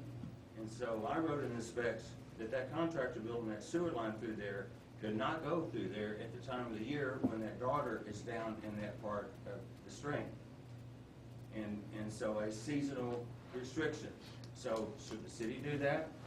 Should the city impose some kind of restrictions on what a developer's gonna do? The developer's gonna tell you, well, wait a minute. Everybody says, well, pass the cost along to them. Well, the developer's gonna say, hey, I can only sell that house for its appraised value. That's all I can sell. And it doesn't matter what cost you pass on to me, how many developers have gone belly up. Perhaps that's the weeding out the weak genes from selecting to build in wetlands. And so I also worked with Park West, and that person who was the developer, and he wanted to have meetings with me because I met with him and David Juergens regarding that sewer line coming across the south end of this property. And he talked to me about wetland mitigation, and I invited him to come to Woolsey Wet Prairie one time to see a prescribed burn. And he came out there one day, and he was so happy with it that you know what he did? He hired the burn contractor, and the very next day, they came over and did a prescribed burn on Park West. I'm serious. Because we were telling them, that's a remnant prairie too, man. That's a prairie. And so where our system is failing is there's, in the meeting, like we said, well, wait a minute, the city doesn't have anything if the Corps doesn't require something. We don't do anything above and beyond that. So I'll tell you what's going on with the Corps. So here we define waters of the U.S. As per the Clean Water Act. And have you ever heard of a case called Rapanos? And that case came up in 2006, and there was a guy in Michigan who bought 22 acres, and his environmental consultant told him it was a wetland. The Michigan Department of Natural Resources told him it was a wetland, and what did he do? He filled it and drained it and built a housing development on it. And so the Corps of Engineers came after him with millions of dollars of fines, and he took it to the Supreme Court. And then there was another developer who bought 20 acres. They didn't fill it, but their complaint was, oops, I bought the wrong land. The Corps is telling me it's wetlands and I can't build on it. And that person also went to the Supreme Court. And so it was quite a divided Supreme Court among all the justices. And it really redefined which wetlands are jurisdictional, which wetlands are jurisdictional under the Clean Water Act. I was also involved in the recent Van Ash extension, and there was a wetland delineation done. I have all that paperwork, and some of those little pothole wetlands, they said they don't meet the significant nexus criteria under the Supreme Court ruling, and so you don't have to mitigate for them. But there's another small amount of the acreage of wetlands that you do have to mitigate. And so it's like, did the Supreme Court ask the golden plovers and the crayfish about those non-jurisdictional wetlands? And yes, sir. Bruce, and just to explain to the committee, some may know and some may not. We've talked about this quite a bit, but in order to qualify to be a jurisdictional wetland, what does it have to be? Well, here's my suggestions. I'm coming with here something constructive. One, the spring runs, how you zone that. Maybe you just have a little bigger buffer zone. It's not just a stream, it's got the Arkansas darter in it. And so maybe we can make a difference whether or not it becomes endangered. Two, as far as mitigation, so you have a site like that, somebody fills the wetlands, maybe a lot of those wetlands aren't jurisdictional, and what do you see? You look at the Unified Development Code for developments, has detention ponds. And the purpose of that, it detains the water and slows it down because we've increased the impervious surfaces and it prevents downstream flooding. Why can't we look at retention ponds? They retain water, they don't detain it. And perhaps, aside from whether the Corps requires mitigation or not, I don't think it would cost the developer that much extra money to build a retention pond. Instead of designing them, it's where you design how the water level, where it discharges, can't you design them where they retain water and at least replaces something that's lost? And so, I mean, there are some creative ways that we have of making decisions. And so, again, like you said, this used to be one big wetland or one big prairie. Prairies are our most endangered ecosystem. And there is no endangered Clean Prairie Act to protect the prairies. So that site out there that we're talking about, it's not just wetland, it's wet prairies. And so there's a lot of things to consider in like special conditions for unusually ecologically sensitive sites. Something to think about, something to think outside the box.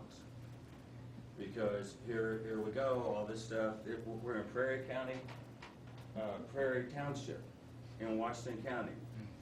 You know why it was named Prairie Township? Because Fayetteville was built on a prairie. And few people realize that, because where do you go see prairies? Woolsey wet prairie. So back to Park West, at the time, and I have that information, one, back to the daughter, in making your decisions, gather the facts. Why don't you go to Fish and Wildlife and Game and Fish Commission and say, okay, what are your most recent surveys of the Arkansas Darter in those streams? What would threaten it? And if there's going to be some growth going on here, do you, knowing as professional biologists, knowing the life history of this little fish, what can be done to help protect it? Because growth's going to happen. A second thing is a JD. So back those wetlands on Park West, back when I was involved with it, yes, there was a wetland delineation done. And what they do is the Corps comes out there and they have these JD forms, and it's a whole process, and they determine what wetland, and they map them, what wetlands are jurisdictional and what wetlands aren't. Well, I believe when that delineation was done was pre-Rapanos. And so before that Rapanos Supreme Court case. Okay. And so perhaps it might be prudent to ask the Corps come out and do another jurisdictional determination. The other consideration is the Corps may say, well, back in 2005 or whenever that delineation was done, half those wetlands, they're not jurisdictional anymore. And see, we've lost something. That's the problem with the system and how we got to do a bean count, we got to classify something, and again, nobody asked the golden plover and nobody asked the crayfish how you classify. It's still their home. And so I know this is a very complicated thing for cities to decide on how to do this zoning, but these factors really need to be considered. This is not just another wetland. This is Wilson Springs North is all it is. It's got the Darter, it's got wetlands, it's got prairies. And so kind of think outside the box. I'll help how I can, but you know, that there needs to be another jurisdictional determination. Got a question. How did Wilson Springs go about becoming protected? How did that work? Wilson Springs was mitigation from the original Springwoods development.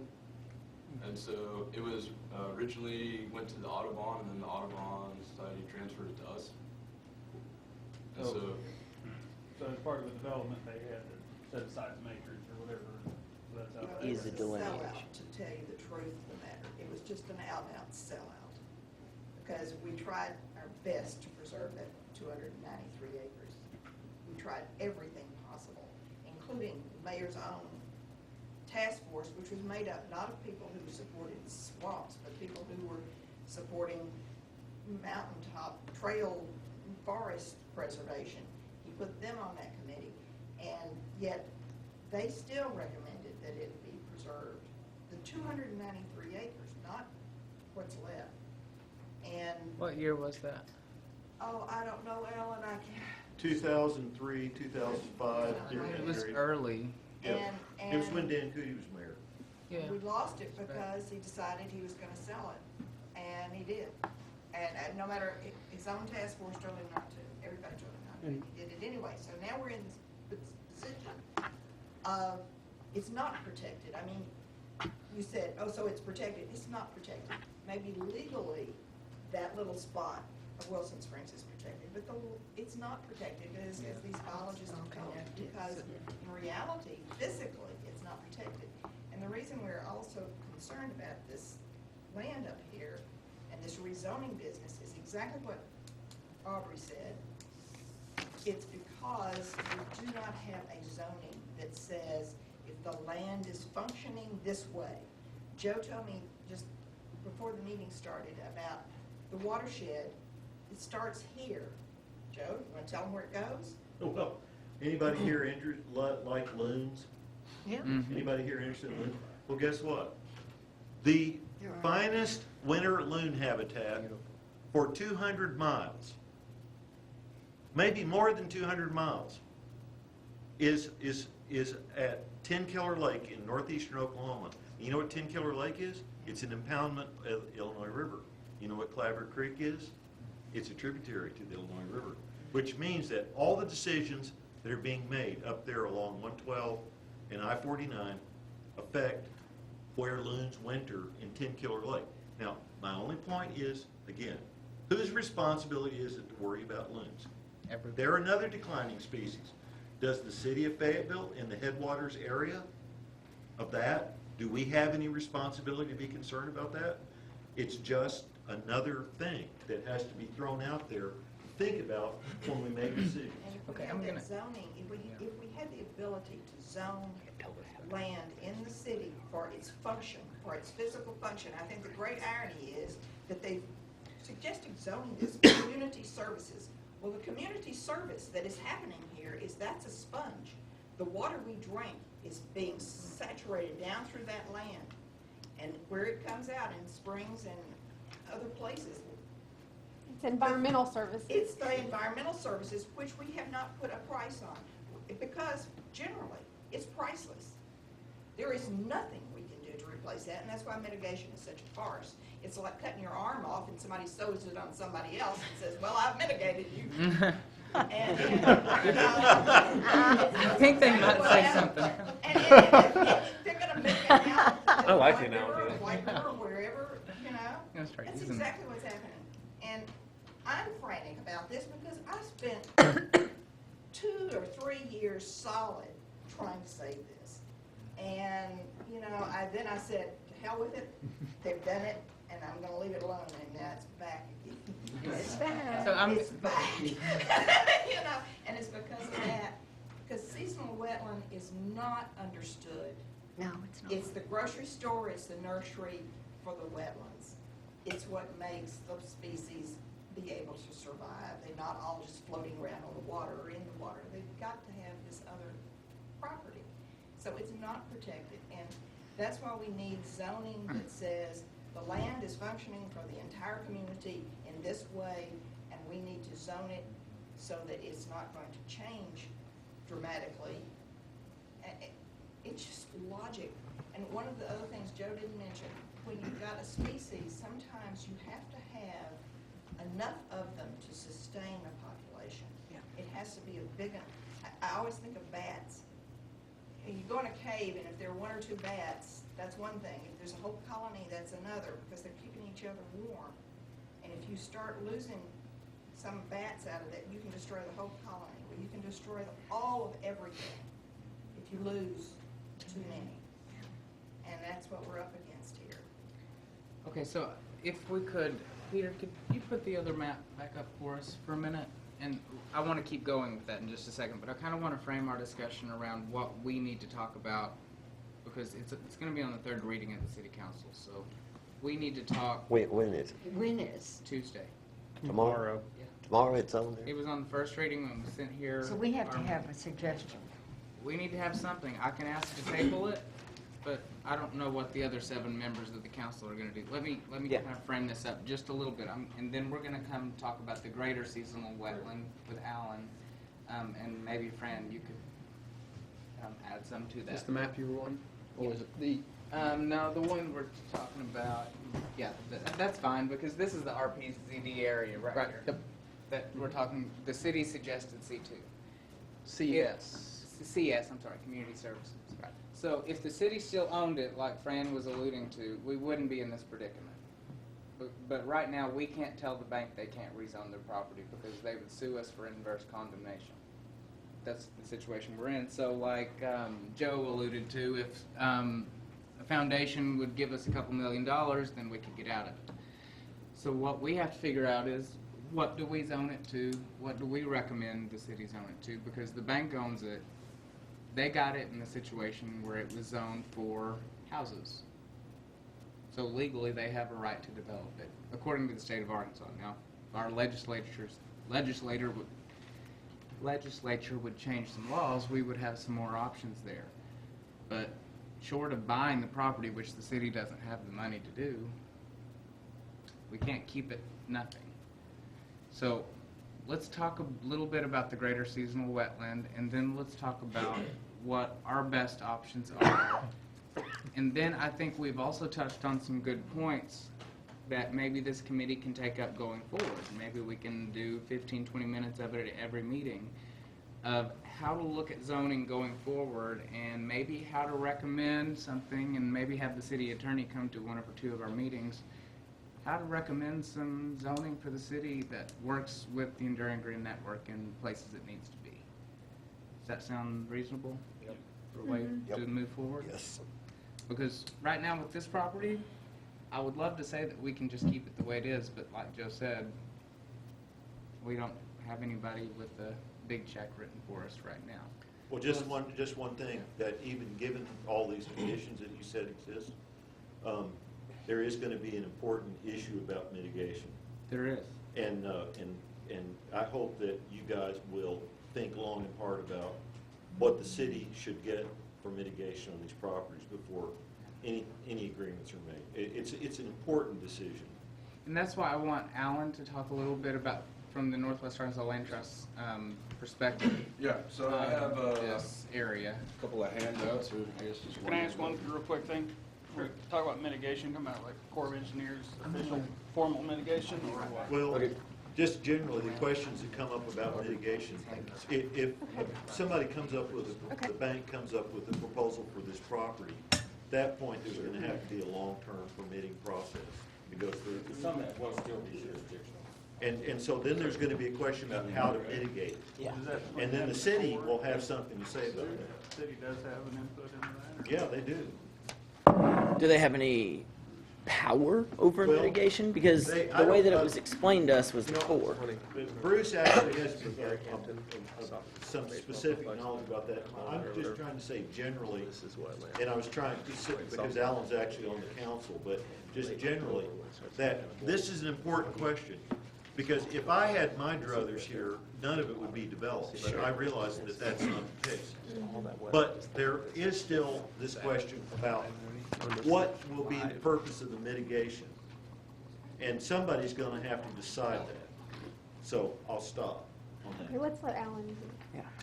I was gonna wait till the other Alan got back. 'Cause it Alan, is- let me ask you it a is- quick question. Yes, sir. Meantime, this stream thread here that stops, can you see where I'm pointing?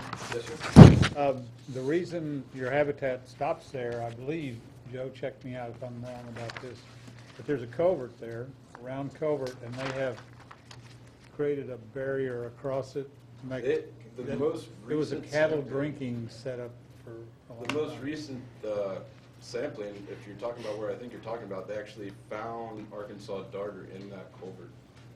Well, I'm not quite clear how they got over the barrier that's there, because they had built a concrete in for the culvert to make it into an actual drinking site. Yeah, I'm not sure that we're talking about the same spot, but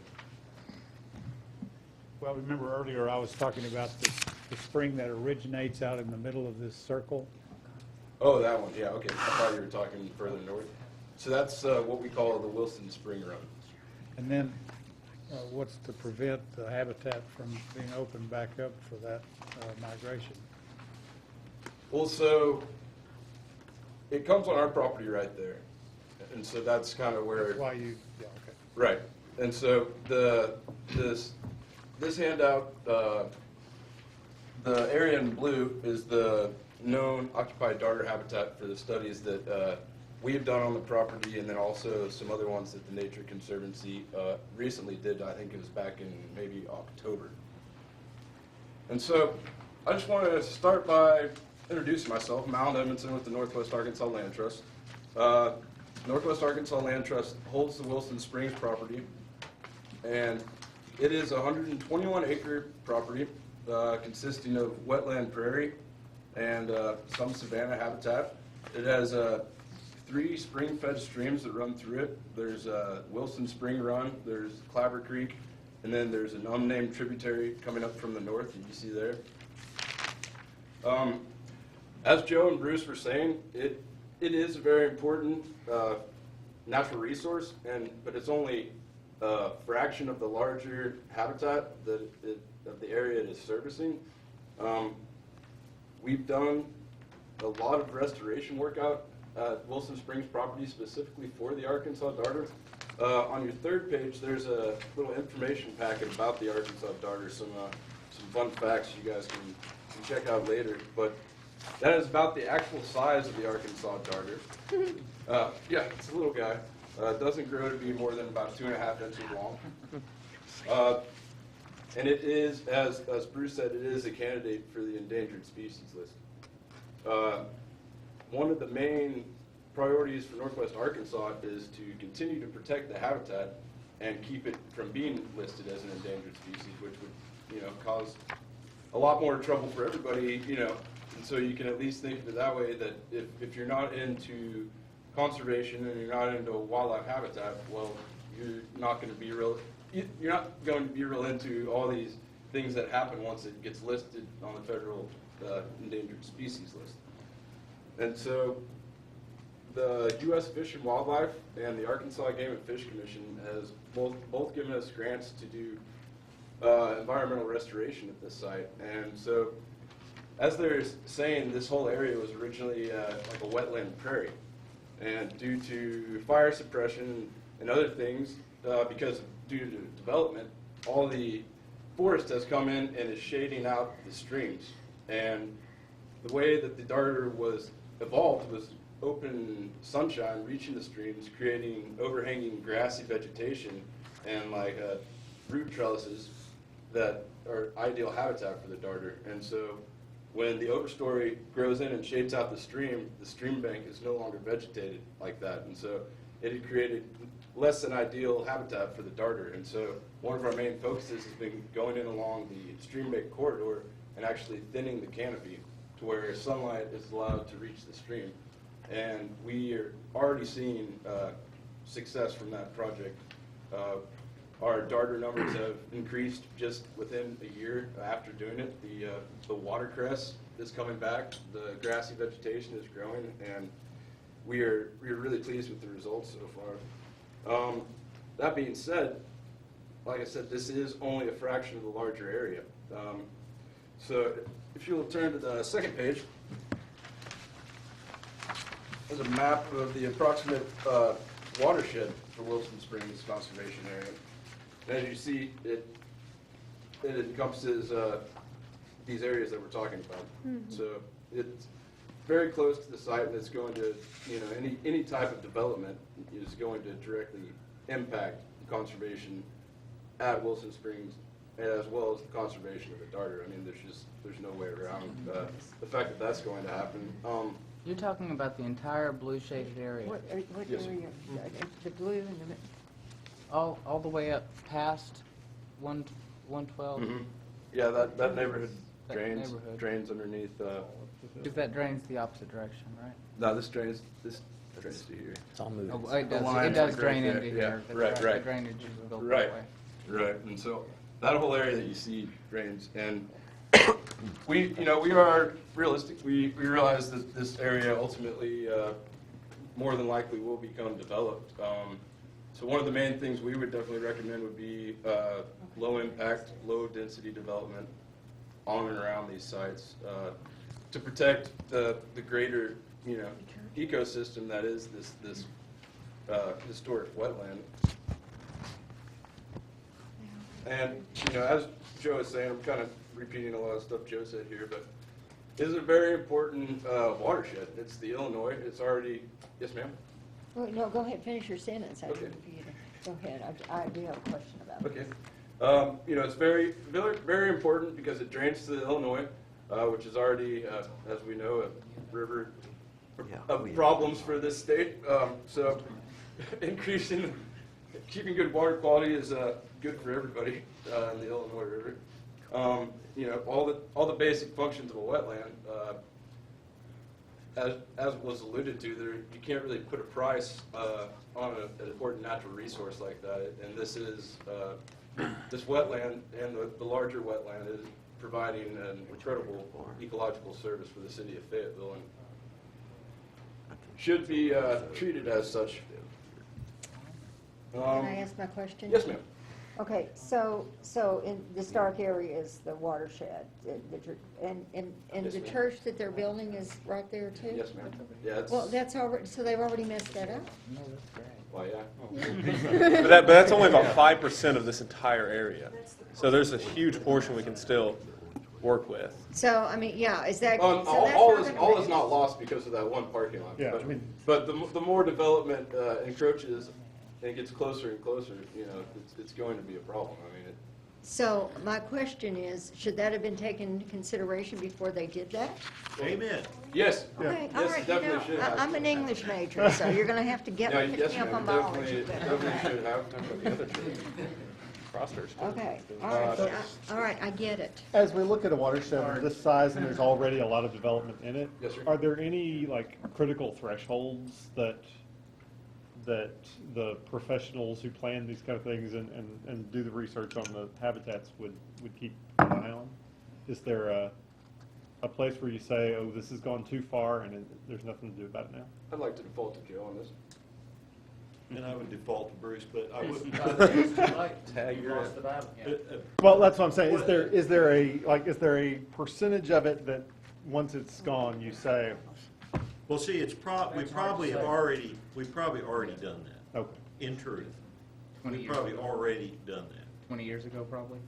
Not 20 years ago, but I think that we've already done it, which is the reason I said now we can think intelligently about mitigation from here forward, because we've already done a huge impact, but we have good scientific data, hard data, publishable data, that there is mitigation that works to protect at least part of the ecological diversity. And that's why the city's project at the West Side Treatment Plant is so important here. Okay. It seems like we have some really good recommendations for mitigation. I'm just wondering, is there any merit to this jurisdictional reclassification that you mentioned? Because that's not really so much a mitigation recommendation as it is, let's stall and look at this and study it a little bit further. Well, if there are jurisdictional wetlands there and someone wants to fill them to develop it, just like with Park West, they have to get a 404 permit, and there would be compensatory mitigation requirements. And it's kind of like again, we're viewing these in Fayetteville as here we got a wetland here and a wetland there. And what those are fragmented ecosystems. It all used to be one big one. Right. And so, funny, but some years back, the Corps was adamantly opposed to banks, mitigation banks. And finally, they started realizing it's more than we can manage.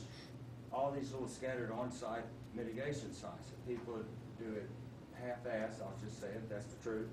And it's hard for us to oversee them, and they walk away from it. Where it's better, if you have a bank, and the difference between a bank is it does not just go through the Corps.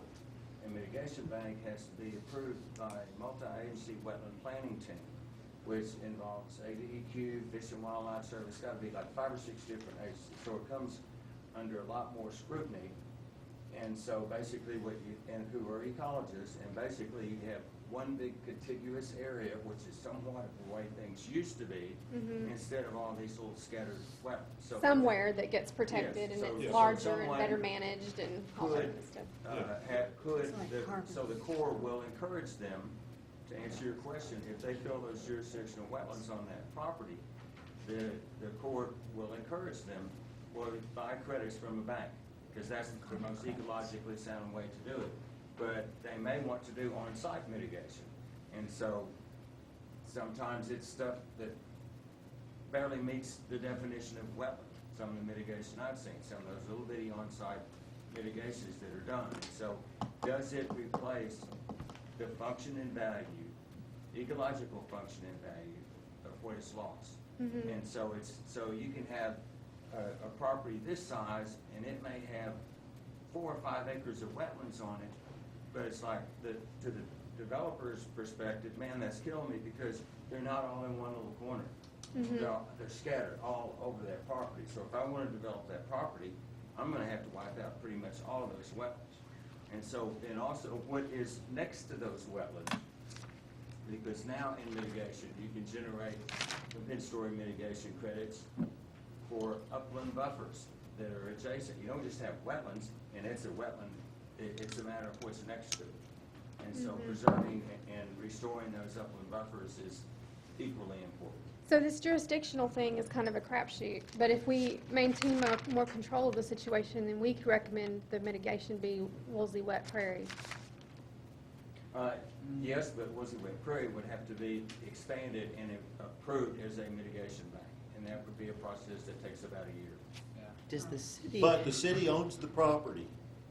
And I came to a city committee, I think it was Water and Sewer Committee several years ago, and they voted to build a wetlands to expand into the adjoining property of Woolsey Wet Prairie and create a wetlands mitigation bank to accommodate exactly this situation. And it seemed like it stalled out somewhere. I don't know what it is. I actually sponsored a resolution last year to Get have it a going. mitigation bank in Woolsey Wet Prairie expanded, but it's not there yet. The reason this is important, and I know it's kind of hard to look at it, is that if you look at this big watershed that Alan's presented, there's gonna be a lot more development in there, and that's just gonna happen legally. Unless Alice sends me the $1 billion, that's what's gonna happen, or somebody.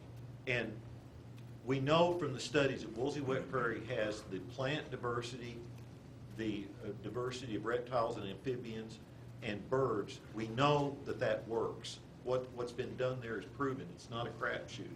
We know it works. And it means very likely that if that process is expanded, it's not that this is going to be a good thing that we lose more of this, but we're going to lose more of this anyway.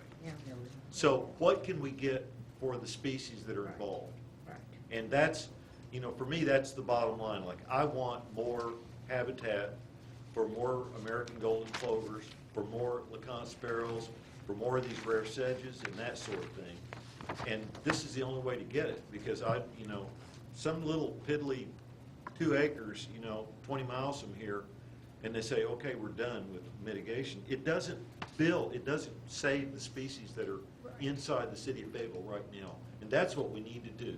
We need to either save them at Wilson Springs Conservation Area and find a way to add to that and the management, or we need to expand Woolsey Wet Prairie. I think that's the 2 mitigation options. Well, is there any really way to make this Wilson North? I mean, there doesn't sound like there's any legal way to do that. Can I ask a question? You can raise the money just like all these other things. Maybe at some point today. They'll issue a permit and get contingent on doing We need to get back to that. mitigation.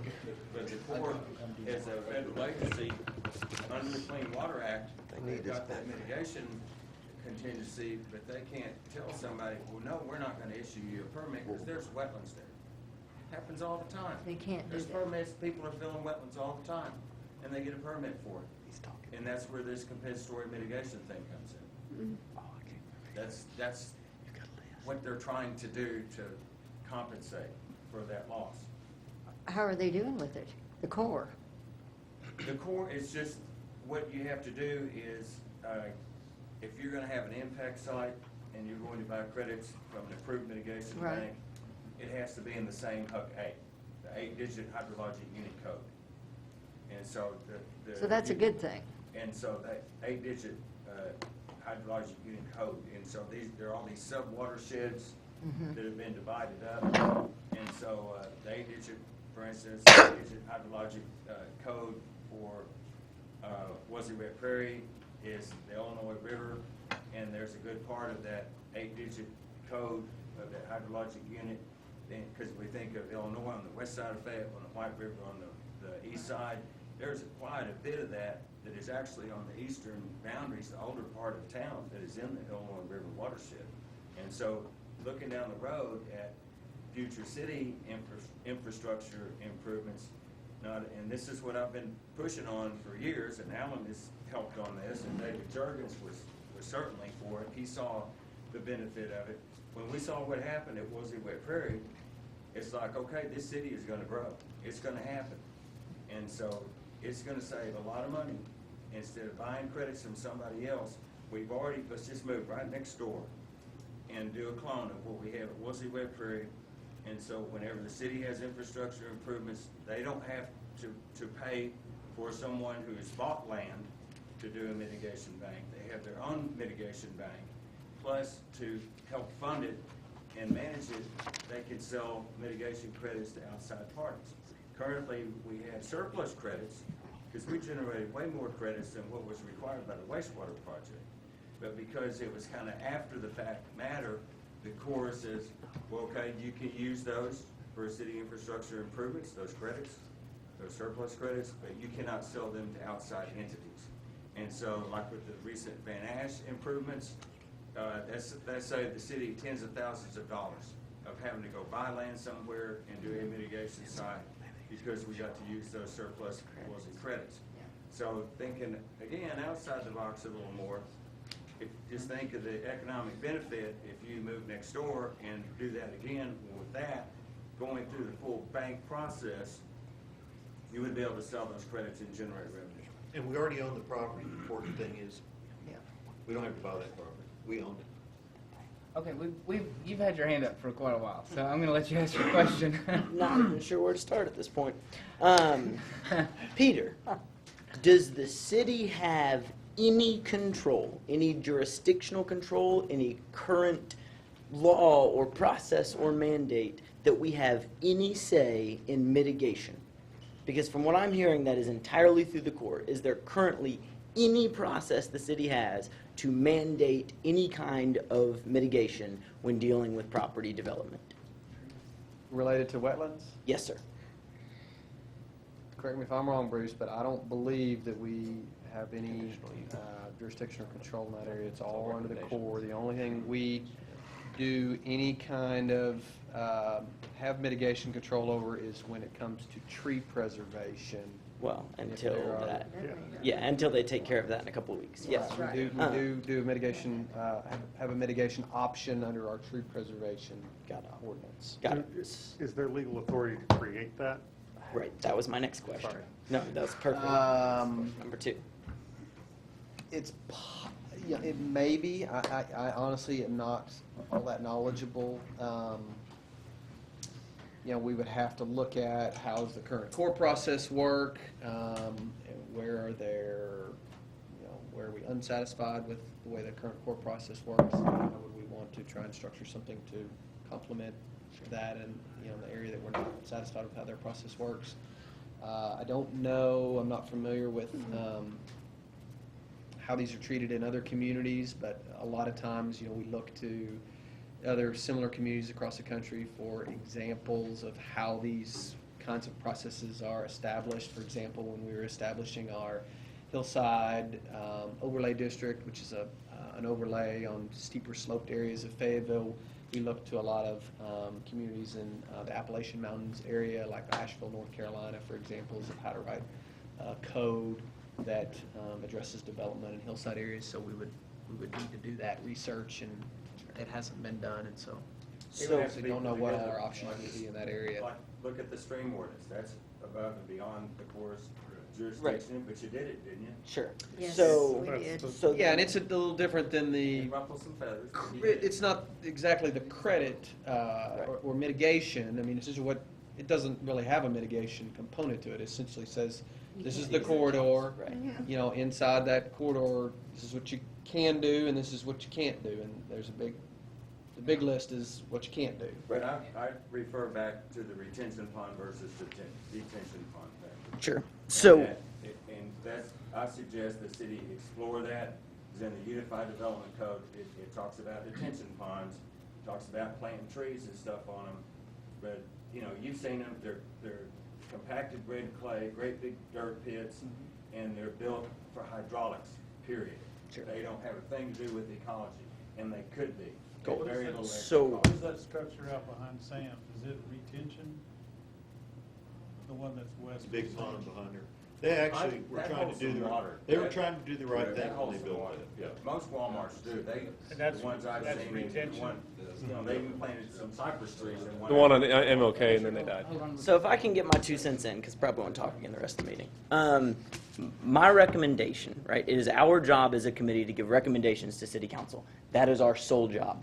And we are asked currently to deal with a zoning issue, Yes. right? Now, I am totally willing to say we have 15 issues, and we're all on this committee. We show up 3 hours a month to argue with each other because we are all here for conservation, right? That's why we started this. That's why we're here, presumably. And I'm totally down to say, let's stand up tomorrow and say, we understand you're going to zone this CS.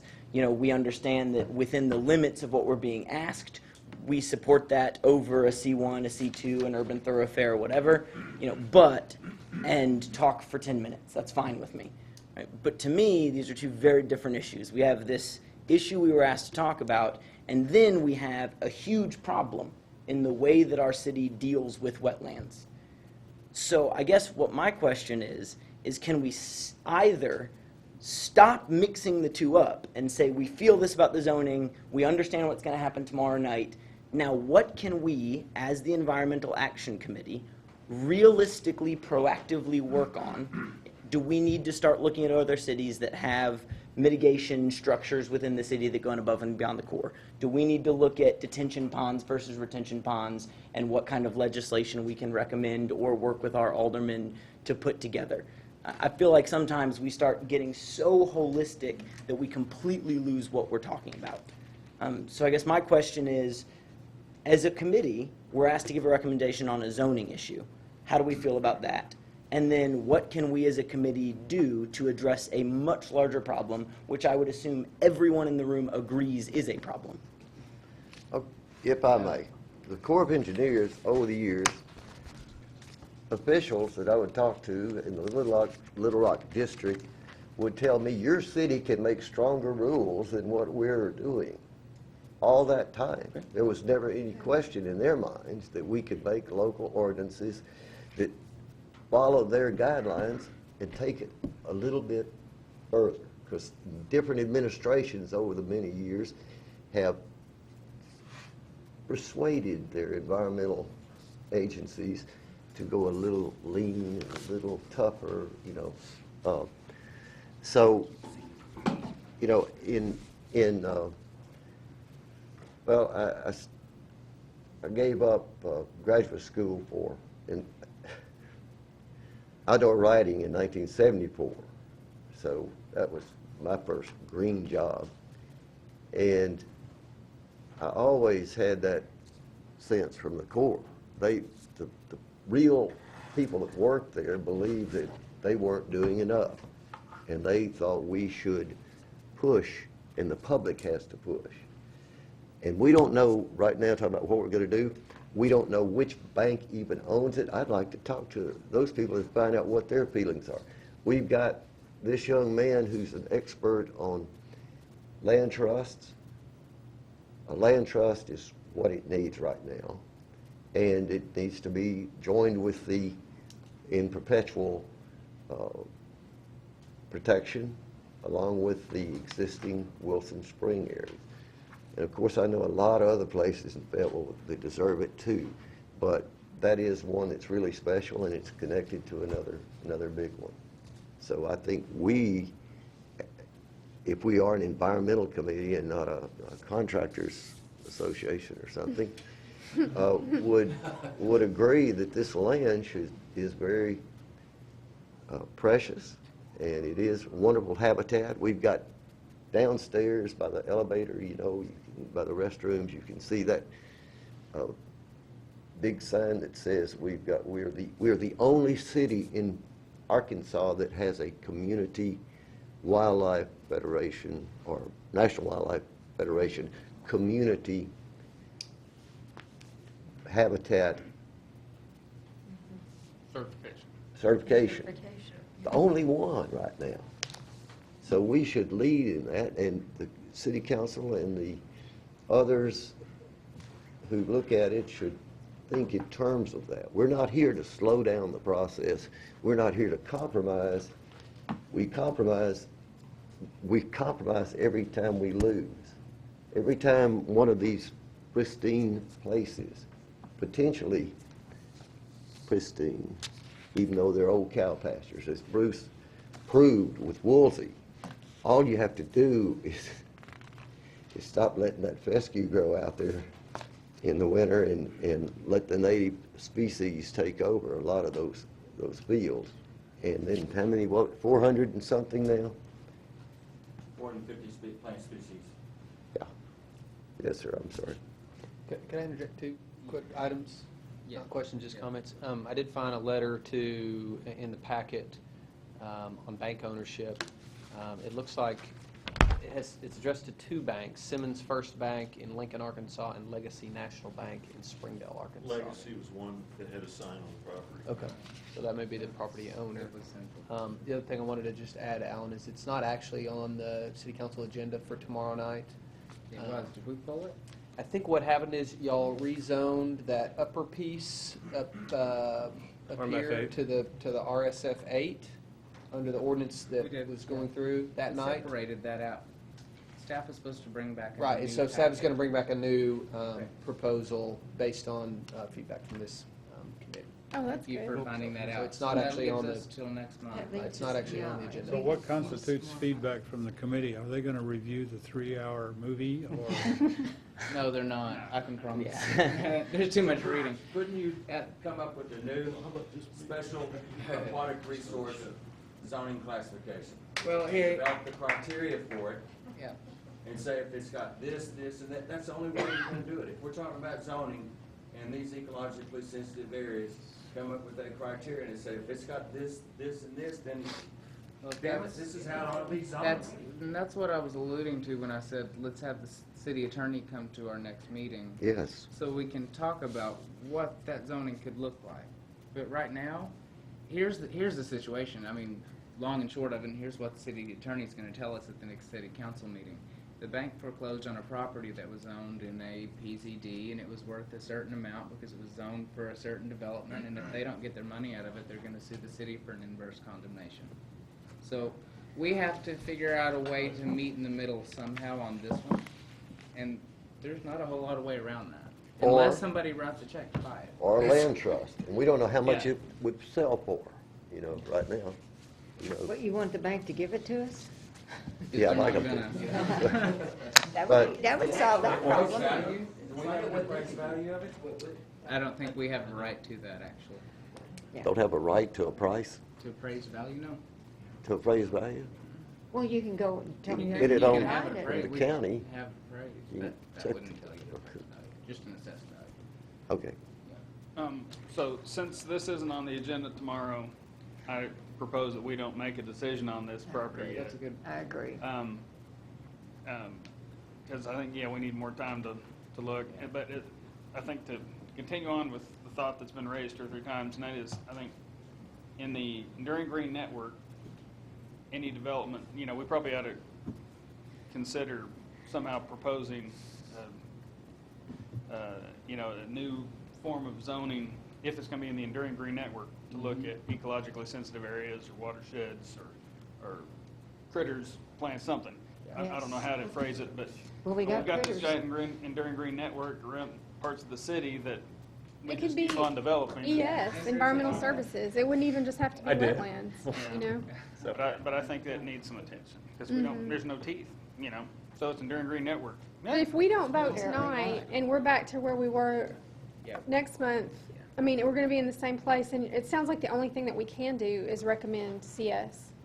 No. No, that's- Joe, So ain't. You can here's recommend what- anything you want. Here's what I was gonna suggest, is that we frame the discussion for the next meeting, so we're not talking about all these different subjects and multiple different orders, and then Right. circling back around to the beginning again, and then hashing different things out, because that's not gonna get us, I mean, tonight was very informative, and I've learned what we need to talk about, I think. Yeah. But we need to come up with something for the next meeting. We can recommend that this be zoned agricultural land. We shouldn't do that, because it wouldn't be compatible zoning, and that's something the city council has to consider. But we have to come up with a zoning. We could recommend that it be neighborhood services. Is there a neighborhood that it would be servicing nearby? Future neighborhoods. You know, that's a stretch too, but we can Well, how do you- recommend other things. How so- do you classify these arrested developments? I mean, they are defined, aren't they? I mean, you've got streets, you've got infrastructure in place. All that hasn't happened is the final lot lines and the buildings are built on it. Is that enough to qualify as a definable neighborhood? Well, I think the ones you're talking about are already zoned. Yeah, those are, and they're not really contiguous to these. They're Okay, all does this form- have to be zoned as, something's got to be built on it? Well, the bank's gonna want something to be built on it. Their zoning expired. Everything in our and- zoning is yeah. building something. There's nothing that says leave alone. Well, So, I mean, there's conservation. there's conservation, but I mean, Build everything that something, they're, yeah. But it's low impact. on bank owned. Contingent with conditions, but it's low impact development. We can ask. And has, we got a stream ordinance, let's have a little bigger buffer zone. We've got daughters there, let's have a little buffer zone. We're basically at the point when we need to ask ourselves, you want 50% of something or 100% of nothing. Yeah. If we can have those contingencies in there, Right. at least it's not made to look like the frickin' moon out there. But then we need to be working on creating ordinances, not arguing about zoning. Yeah. Yeah, but that's. The timing's there. I mean, the PZD is not going to change. I mean, it's already something. It's expired. Right. So we can zone it for whatever we want. Yes. The bank's not signing it over tomorrow. No one's buying it on Wednesday. It's not happening. So we have a little bit of time. If it's next month, the month after. All the ideas we're bringing together, let's get a game plan set for the next month that we can actually talk about ordinances, talk about things to put together. Otherwise, we're just all getting heated on the same thing. Because if we do RMF 24, RMF 8, single family 1, it doesn't matter what kind of low density, it's still worse than what already is nothing there. So we can recommend the lowest density just for tonight's purposes. And then that still has more time, because like I said, the bank is not signing it tomorrow. It's been sitting there. They could have sold it for the last 7 years. It's sitting there. But for the next month, we can at least, collective minds, we're not pulling an all-nighter right now, coming up with the world's greatest plan. Yeah. So we can all go to the meeting tomorrow if we want to and still bring it up. But we We don't can have recommend to. it tabled for the It's next. not even in there. Yeah. Right. And I'm glad Peter clarified that. As many of you that can show up tomorrow, I'm gonna ask to have it tabled. Yeah. Okay. If it's Be there in the anyway. It's staff not even, packet, it's I'll not put it even on on the our agenda. agenda tomorrow night. So they're not gonna walk it on. They're not going to, okay. I don't So we don't believe have so. to worry about that. So what I was thinking for the next meeting is if each of you could actually take a look, and Peter, if we could send everybody out the different types of zoning that this could be sent to, maybe if I told you, So you want the, like, all, I mean, Not so all, there's the not zoning all. code. There's- if we could, Well, I mean, then basically if we could send like a 2-line, Skyscrapers. or reference to where it is to everyone in the committee, kind of describing what type of zoning options we have, and that Okay. way everyone could come to the next meeting educated about that zoning. So like a Yes, that would summary, be- a that would summary be of your helpful. zoning options Yeah, is what summary you're of looking for? zoning options, I think Okay. would be good. And then everybody could come to the meeting with an idea of what they think would be a good They're all option and chapter why. 161. Okay. And then we can look at like I Let's keep that mentioned page up. earlier, we could start taking that time at every meeting to start coming up with ideas for that zoning. And I'll talk to the city attorney myself and see if he can Okay. join us. And maybe we can, move forward with that. Do you have? I know we had talked before in the, I guess it's the, I don't know, I'm not sure which ordinance it is where the, where there's optional low-impact development. I don't remember what. LID? Yeah, so they're, Yeah, and I don't remember low what density. It's what recommended. ordinance that even was, but where they can do, I don't know if it's watershed, or I don't even know what to call it. But So what you're asking about, I think, is. What ordinance is that? The low-impact development option is No, part of the yeah. stormwater or drainage criteria manual? Drainage criteria manual, thank you. So- Okay, so let me finish my Okay, go thought. ahead. I couldn't think what to call it. So we got this drainage criteria manual that's got the optional LID stuff, which is cool. Yeah. So just one option to throw out there is, any place that's in the Enduring Green Network, let's not We have make to it optional.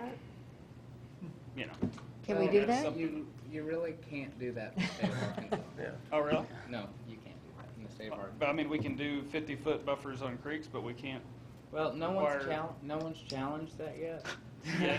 If anyone were to call, if we make too much of a noise and someone has a cause of action, is what they legally call it, someone could challenge that. Because in the state of Arkansas, especially with the legislature we have right now, Okay. that could be an inverse condemnation. So and just that like could be the a- Corps of Engineers saying we could go above and beyond, that could also get Well, and that, challenged. we could go above and beyond, but really they're a state agency and we can't go above and beyond a state agency. Well, they're federal. Unless No, they the give Corps us is a permission federal to. agency. Well, unless they give us permission to. Arkansas is a Mother May I state. So the state of Arkansas has to give any city permission to make any law that we make. That's why the legislature is about to take away our ability to tell people they can't cut down any trees. Right. Right, which I hope we can at least mention, who are we supposed to be writing about that? Just Personally, right under everybody? legislators. Just all of them? Getting more than 36% of the population, electorate, to vote at the next election. So just any of the legislature? And right, Well, the ones write that are write gonna vote editorials. against it. Yeah. Write if you have Facebook, write it on Facebook. Share it with people. Okay. Help people learn about it, because that's the problem. People don't want to learn. People are not challenged.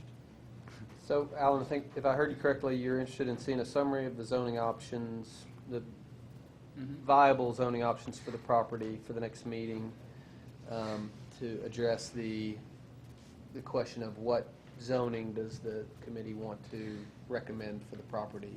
I'm interested in hearing that. What's the committee think? Most definitely. Does that sound good? Okay, are there, And in that, in what we're doing, can we also have other recommendations too? I mean, within what kind of zoning we want, within that zoning, we also recommend, or is that not? I'm going to ask the city attorney to come Okay. and to explain a All little right. bit, because when you talk zoning, I mean, this committee, we can talk about whatever we want. Because Right. the city, I might take that recommendation from this committee, and the city council may say, no, we're going to go with community services, because that's what staff recommends. Yeah.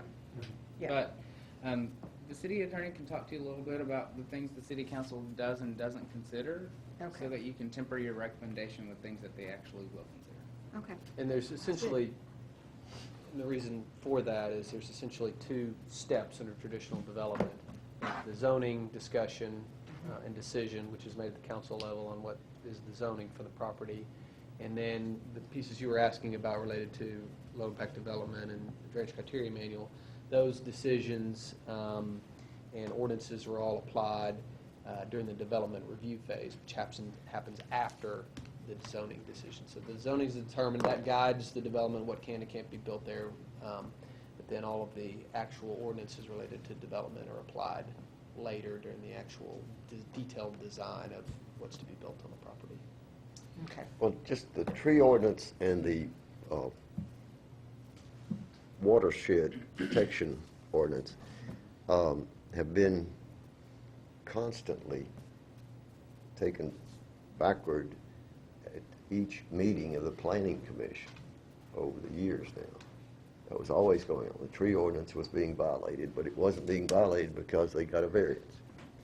And the stream side protection ordinance, I just quit going and trying to say, well, now, Planning Commission, this is the 5th time I've been here and you had passed a variance to allow somebody to impose into the stream side ordinance. It's not being enforced.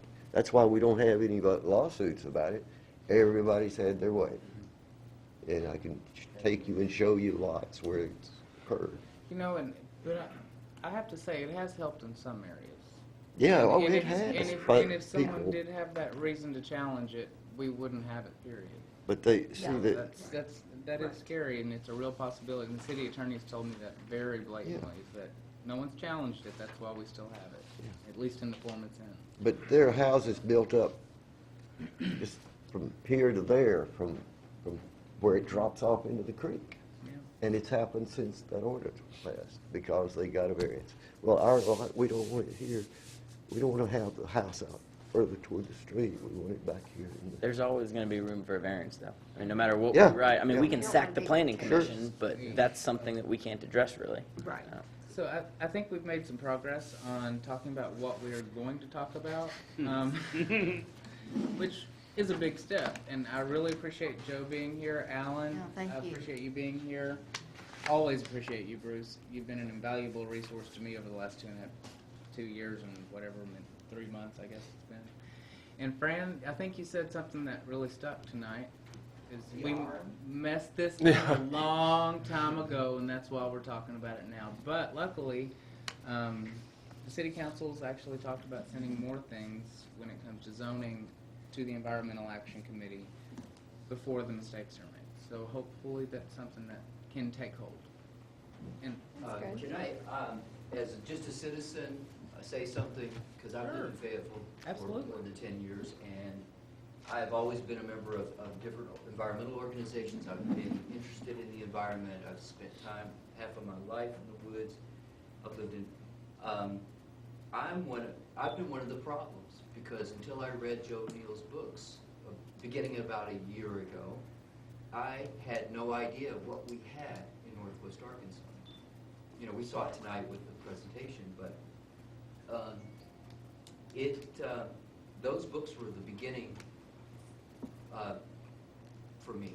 And there are hundreds of thousands of people out there like me who would care. They just don't know. They drive by these areas. You know, they drive to Beaver Lake on the weekends. They drive to the Buffalo River on the weekends. But they drive past these areas. They've never been out there. And do what you can to get the word out. You know, buy Joe's books. There are other, whatever. Do what you can to spread the word. Go to Woolsey Wet Prairie. Go there. Yeah, I need to do Get that. out and take your kids out. Take your friends. well, thank you. And your name was Barry. I'm Barry right? Bennett. Thank you. And Fran, sure. You have alluded to the legislation, but it's the Senate Bill 333 and Senate Bill 637. 637. Okay. Even email after email. Hendren and Hester are the two senators who put those in, and they are to do away with land use planning, ordinances, zoning, everything. So all of this discussion tonight would be moot if those came through and passed. And so, please, I mean, it's the people who are on the committees that are important, but if you'll put it into your computer, pull up the Arkansas legislature and get those bills so you can see them. But these guys are from Cave Springs and Cave Springs Rabbit, and, yes. you know, so they don't have ordinances. They're just trying to do away with everybody else's, and they're probably been backed by a national effort to do away with land use planning out of the guys that promised rights. So, please pay attention to that. The members of the committee, sometimes you might know somebody that knows somebody that's on a committee, because they're not gonna pay attention to you if you're not one of their constituents. But, Yeah, that's true. the committees will be on the website. And I do urge you all with Fran to get involved, because it's really scary. Fayetteville would look like another city we have to the north, and I won't say the name. Another 2 cities. Just one, well, 2 technically, I guess. Yeah, one small one and a large one, but. That was so well stated. Yeah. We don't want that to happen here. We have a great community. And how they've made this a retroactive law, which by making it retroactive, basically gutting our zoning, does put it on shaky legal ground, so there might be some challenges there. That's very Immediately. Yeah, challenge but it. it still would still put the city in a position where we couldn't enforce our zoning for a long time. Yeah. So probably was going please And get they know involved. that it put in limbo for Yeah. a couple years minimum. Is there anything else, Peter, that you wanted to talk about on that subject, or? Related to the Yeah. tree, trees. the tree, what was it called, the tree maintenance bill? Mhm. Just that, I sent you all the kind of the talking points on that particular bill. I think what's been said is valid. I would urge you, if you've got contacts across the state, similar like-minded Arkansas citizens who have an ability to or a willingness to contact their legislators as well, because I think some of these laws are being viewed, or the opposition is being viewed as only from Fayetteville, and so only hearing, only getting the no votes from the Arkansas or the Fayetteville delegates is not enough. It needs to be heard from elsewhere across the states. If you've got other contacts, Joanna mentioned contacting some folks in central Arkansas. The Delta, I mean, Hit it would the destroy. So I would urge you to reach out to colleagues and friends across the state and ask them to contact their legislators as well, and ask them to vote in opposition. Are there other cities in the state with tree ordinances that would be affected by this bill like ours, or is it really Surely. just a? Yeah, well, that one of the letters I think talked about some other cities, Mountain Home and There's several. And the larger cities, one or North two. Little Rock, I believe. Yeah, one or two Probably. down in southeast Arkansas. I think though one of the things we've heard from the legislature or recognized from the legislature is cities speaking with a collective, city voice aren't They necessarily. don't want to hear that. That's not a citizen talking. That's a city, an organization, special interest. Well, can we get a perhaps. corporation to talk? Because they're people. But individuals speaking, those are who, those are the voters, and that's who the legislature is beholden to. And so, direct outreach from citizens. Our understanding is that's the most effective tool for communicating to the legislature. A lot of scary stuff going on down there. And everyone in this room is related to someone on the other side of the state. Almost everybody, unless you're from a different state. It's almost impossible not to be. 7 degrees of separation. I actually was working on the firefighter bill that just passed the House and Senate last week. And I actually, through my family who does live on the other side of the state, I was able to pick up a House and a Senate vote. Just, making a couple of phone calls. So y'all can do that too. So help us out and tell your friends. Yeah, if anybody needs more information on that particular bill, be glad to get them. All right. Any announcements? I did have one other item actually on the agenda for us to talk about. You guys- Oh, yes, you do. I'm sorry. The waste sort at. Yeah, so Richard would assist me with that, Sorry about just a Okay. little bit. We showed up on a really cold day, and I had a brand-new, really cold proof coat, so I was okay. And, well, I had a career as a construction inspector, and having staying power is a very powerful thing. So I was able to hang out at the waste site comfortably. My observations were that they seemed to have a pretty well motivated group of people, and the stuff they were sorting through was just awful. They were down to the point where the strings and the things that you could identify and clean off had been done, and they were still working with what they finally decided to call the grit. That's what's left. And they were making a valiant effort at getting things segregated into 20 or 30 categories. 33 categories. I have a kind of a counter that's kind of automatic, and I'm not sure I believe 33, but I went on the Tuesday. whatever it was many. And they were, doing what I considered a very good effort at dividing things out into all these categories.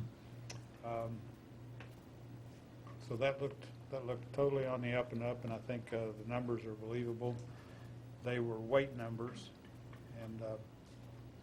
and some of this larger conversation about solid waste comes around what is your criterion for measuring your percentage of diversion. That conversation is not complete, but they seem to be doing an adequate job of doing this study, from what I saw. Did you have any questions about that, or what else did I see? I saw the normal daily operation of the things that were brought and how they were processed and moved off also. It's probably not your question. Was it residential waste, or what? So this was all part of. They had done categories. Some of it was collected alongside roadways, and most of it was residential and maybe commercial as well. There was residential component to the sort. There was commercial component. There was an out-of-town component. So trash that's being brought in by out-of-town haulers to our transfer station, and there was a litter piece of it as well. And all of this is one of the early stages, part of the early stage of our recycling master plan. I did want to show you guys real quick this graph on here, which is sort of the compiled results of the sort combined with the recycling and compost numbers that we have from 2014. Probably one thing to remember is the good stuff was somebody already got it and took it to Vaughn's. You know, the stuff that was economically Metal. Yeah.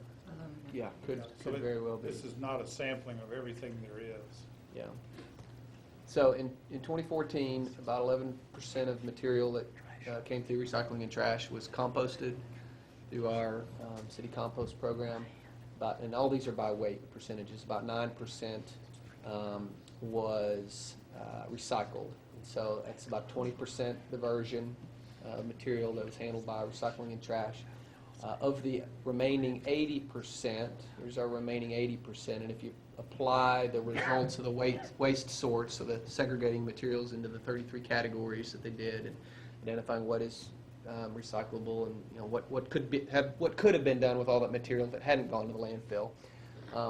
Another 19% of our material could have been recycled. Okay, so remember, we don't have 100% participation in our recycling program. If we did, we'd have got another 19% of the material. And then if we had a composting program, a food waste composting program, we could get another 19% of material here. And if we had other recycling, if we offered recycling for other materials we currently don't recycle, such as 3 through 7 plastics. Help me out. What else could we recycle that we don't recycle? I could recycle as a relative question. Okay. Well, other thing, if we had a Sure. Have a market for recycling. Could have got another 7% right here, and then we'd be left with Capable of being. what is this, about 21% of actual waste, and then this Dropbox material, which is not very well sort of parsed out, but a large portion of that could be separated into commercial and demolition waste materials if we had a commercial and demolition waste program. So I show you all of this just to kind of show you how it all falls out. 20% was actually diverted. If we had 100% participation, we could get to about 39% diversion. So in my mind, what I'm thinking is, okay, so what do we need? What can we do to up our participation? Is there different strategies we can use for outreach? Are there different collection methodologies we can employ to pick up some of those areas where we're not doing a good job capturing our recyclables? And then what else do we need to think about moving forward in terms of developing markets for collection of to get at some of this compostable material or potentially other recyclables that are in our waste stream? And so this kind of gives us a snapshot of what we've got. Now the next step is applying this data to try and then develop options for getting these materials out of the waste stream, out of the, getting a hold of them before they're headed to the landfill and doing something else with them. You got a question? Yeah. On the other recyclables, is there a breakdown of material that y'all have? Not on the presentation, but did y'all break that down farther? Because I know when you look at other recyclable material, there's stuff that doesn't make sense to recycle because it's not energy efficient. Sure. There's stuff that does make sense because it's it's just an economy. So I mean, Right. It's a great question. Yeah, we do have the breakdown. There's 33 pages of this report. I'm glad to let you do it if you want Can to. I? But they did break it down into a lot of subcategories. And one of the items for discussion and consideration is they may be recyclable, but can we meet our chain of command requirements in terms of the council's given us direction to make sure we know where our products are ending up. Can we recycle them in that way? Maybe yes, maybe not. I don't know. Can we find two markets and all that? Yeah. So can we develop a robust enough market to meet that Kessler- requirement? Kessler's going to continue to Right, help answer exactly. We're going to get there, but, at this point, I can't answer that question. If you are interested in some of those conversations, the local waste district, which I work for, shameless plug, does a number of presentations addressing these issues for the sake of public education. On April 1st, we have one specifically for elected officials, which got rescheduled. Yeah. And so that is going to be specific on what we think elected officials need to know to make decisions about solid waste. And in May, we're going to do one in Fayetteville specifically to address the question of plastics. Because and if y'all are interested in any information in the meantime, I actually was able to get them to come talk to the Solid Waste and Recycling Committee. I'd say about 4 or 5 months ago. And you could watch. It was a really good video because they answered a lot of good questions. is that Liz? Yes, she can. Yeah, she sure did. Great presentation. So, if you or anyone you know is interested in learning more about the results of the waste audit and the next steps in the process of developing our recycling master plan and providing public input directly to our consultant, we have a public meeting scheduled for April 6th at Woodland Junior High School, 6 o'clock in the cafeteria, and that'll be the first opportunity for the public to come and hear a little bit more robust presentation from our consultant about the... Are you going to send that to us? I will, yeah. What time was it again? It's at 6 o'clock on April 6th. 6 p.m. And that'll be our first opportunity to begin providing public input into the development of our master plan. So just want to make sure you guys all got that on your radar. Get a When's little teaser Kessler here. final analysis due in? Oh, goodness, it'll probably be, I wouldn't expect that until sometime in the fall. I know he told us about 6 months or so, but I didn't know Yeah. if they'd given us a firm date yet. Yeah.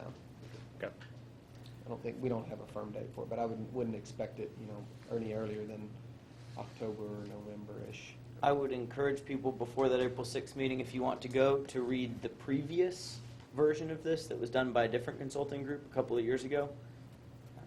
We already have had this, the city of Fayetteville has already paid to have one consultant group come in and give a solid waste plan, which is a good reference to find things that weren't included or you think you want more information on in this one.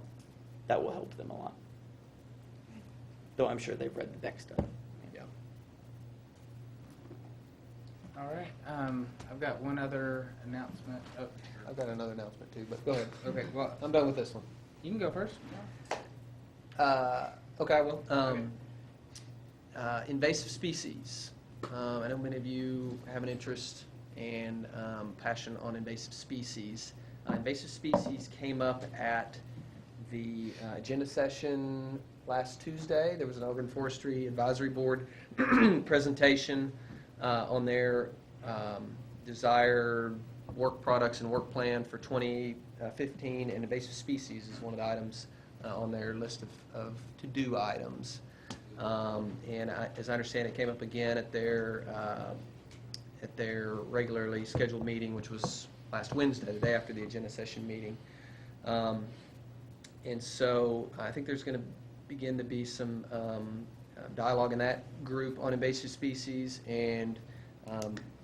from a staff perspective, we want to make sure that the Urban Forestry Advisory Board and the Environmental Action Committee are communicating, and that any recommendations related to invasive species moving forward, are not contradictory, and make sense in the eyes of both committees. And so, my division, my department is committed to working with Parks and Rec and an Urban Forestry Advisory Board and keeping you all informed as part of that. I think that work on invasive species will probably have, in my mind, two components to it. It'll have this component of what are we able to do on city-owned property in terms of removal and replacement of invasive species with native species, and how are we able to manage that process and account for and track how well we're doing on those efforts, which we already do some work in those areas. And then also, what can we do, how can we reduce and eliminate invasive species that are already established in our community, and then what can we also do in terms of limiting introduction of additional invasive species in our community, and what are our options in terms of some communities have done outright bans on various invasive species, other bans on sales of invasive species, bans on planting of invasive species. Lesser versions of that type of a strategy might include little requirements for little stakes in plants that are considered invasive species at nurseries that identify it as an invasive species, and potentially, something that would spread and have detrimental effects. And there may be other options as well. Those are just a couple that I'm familiar with. So those are kind of the two areas I think that we're going to be looking at related to invasive species. Again, limiting the planting of invasive species and introduction of invasive species, and then reducing and eliminating invasive species where they're already established in the community. I prepared after the big ice storm some years back, and knowing that people were going to plant the damn Bradford pear trees again, I wanted to give them other options. And so I spent a few months and I wrote a list of the native trees and shrubs for Benton County and Washington County, encouraging people to plant those native species. I subcategorized those listed species into whether you should plant them in mesic soils or upland soils or inundated soils. I also came up with a list of things you should not plant. And back at the time, what was his name, Greg, who the urban forester was, I went, and back then it was, I think, the Environmental Concerns Committee, and I introduced a model ordinance from some city in Florida that outlined these things, of things you absolutely should not be allowed to plant. And Bradford pear is one of them. I'd love to see that ordinance.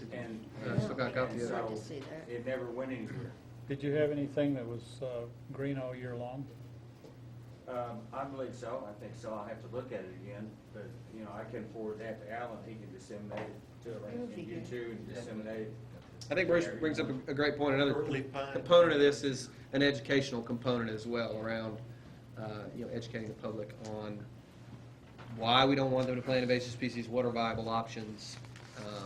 And it costs us money as far as sustainability and money spent to keep these non-native species growing versus the native.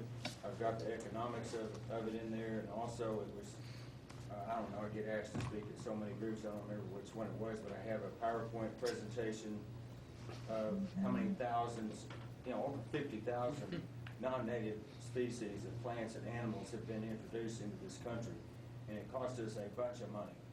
And so it's like they make you inspect your boats for zebra mussels, they ought to make you not plant Bradford pears. And I'll pass that along, and maybe we can run this up the flagpole again and get somewhere this time. Certainly the committee would want to see it. I want to see it. Okay. Well, keep your eyes and ears open. Okay. All on that right. particular topic. Last, the only announcement I have is April 19th is Earth Day from 1 to 5. It's going to be at 1101 South Duncan. It's free for everybody and sponsored by the Omni Center and the Sierra Club. It's World Peace Wetland Prairie. Awesome. For more information, see Aubrey. Anybody else have any announcements? Okay, we're adjourned. wonderful. We almost had a 3-hour meeting.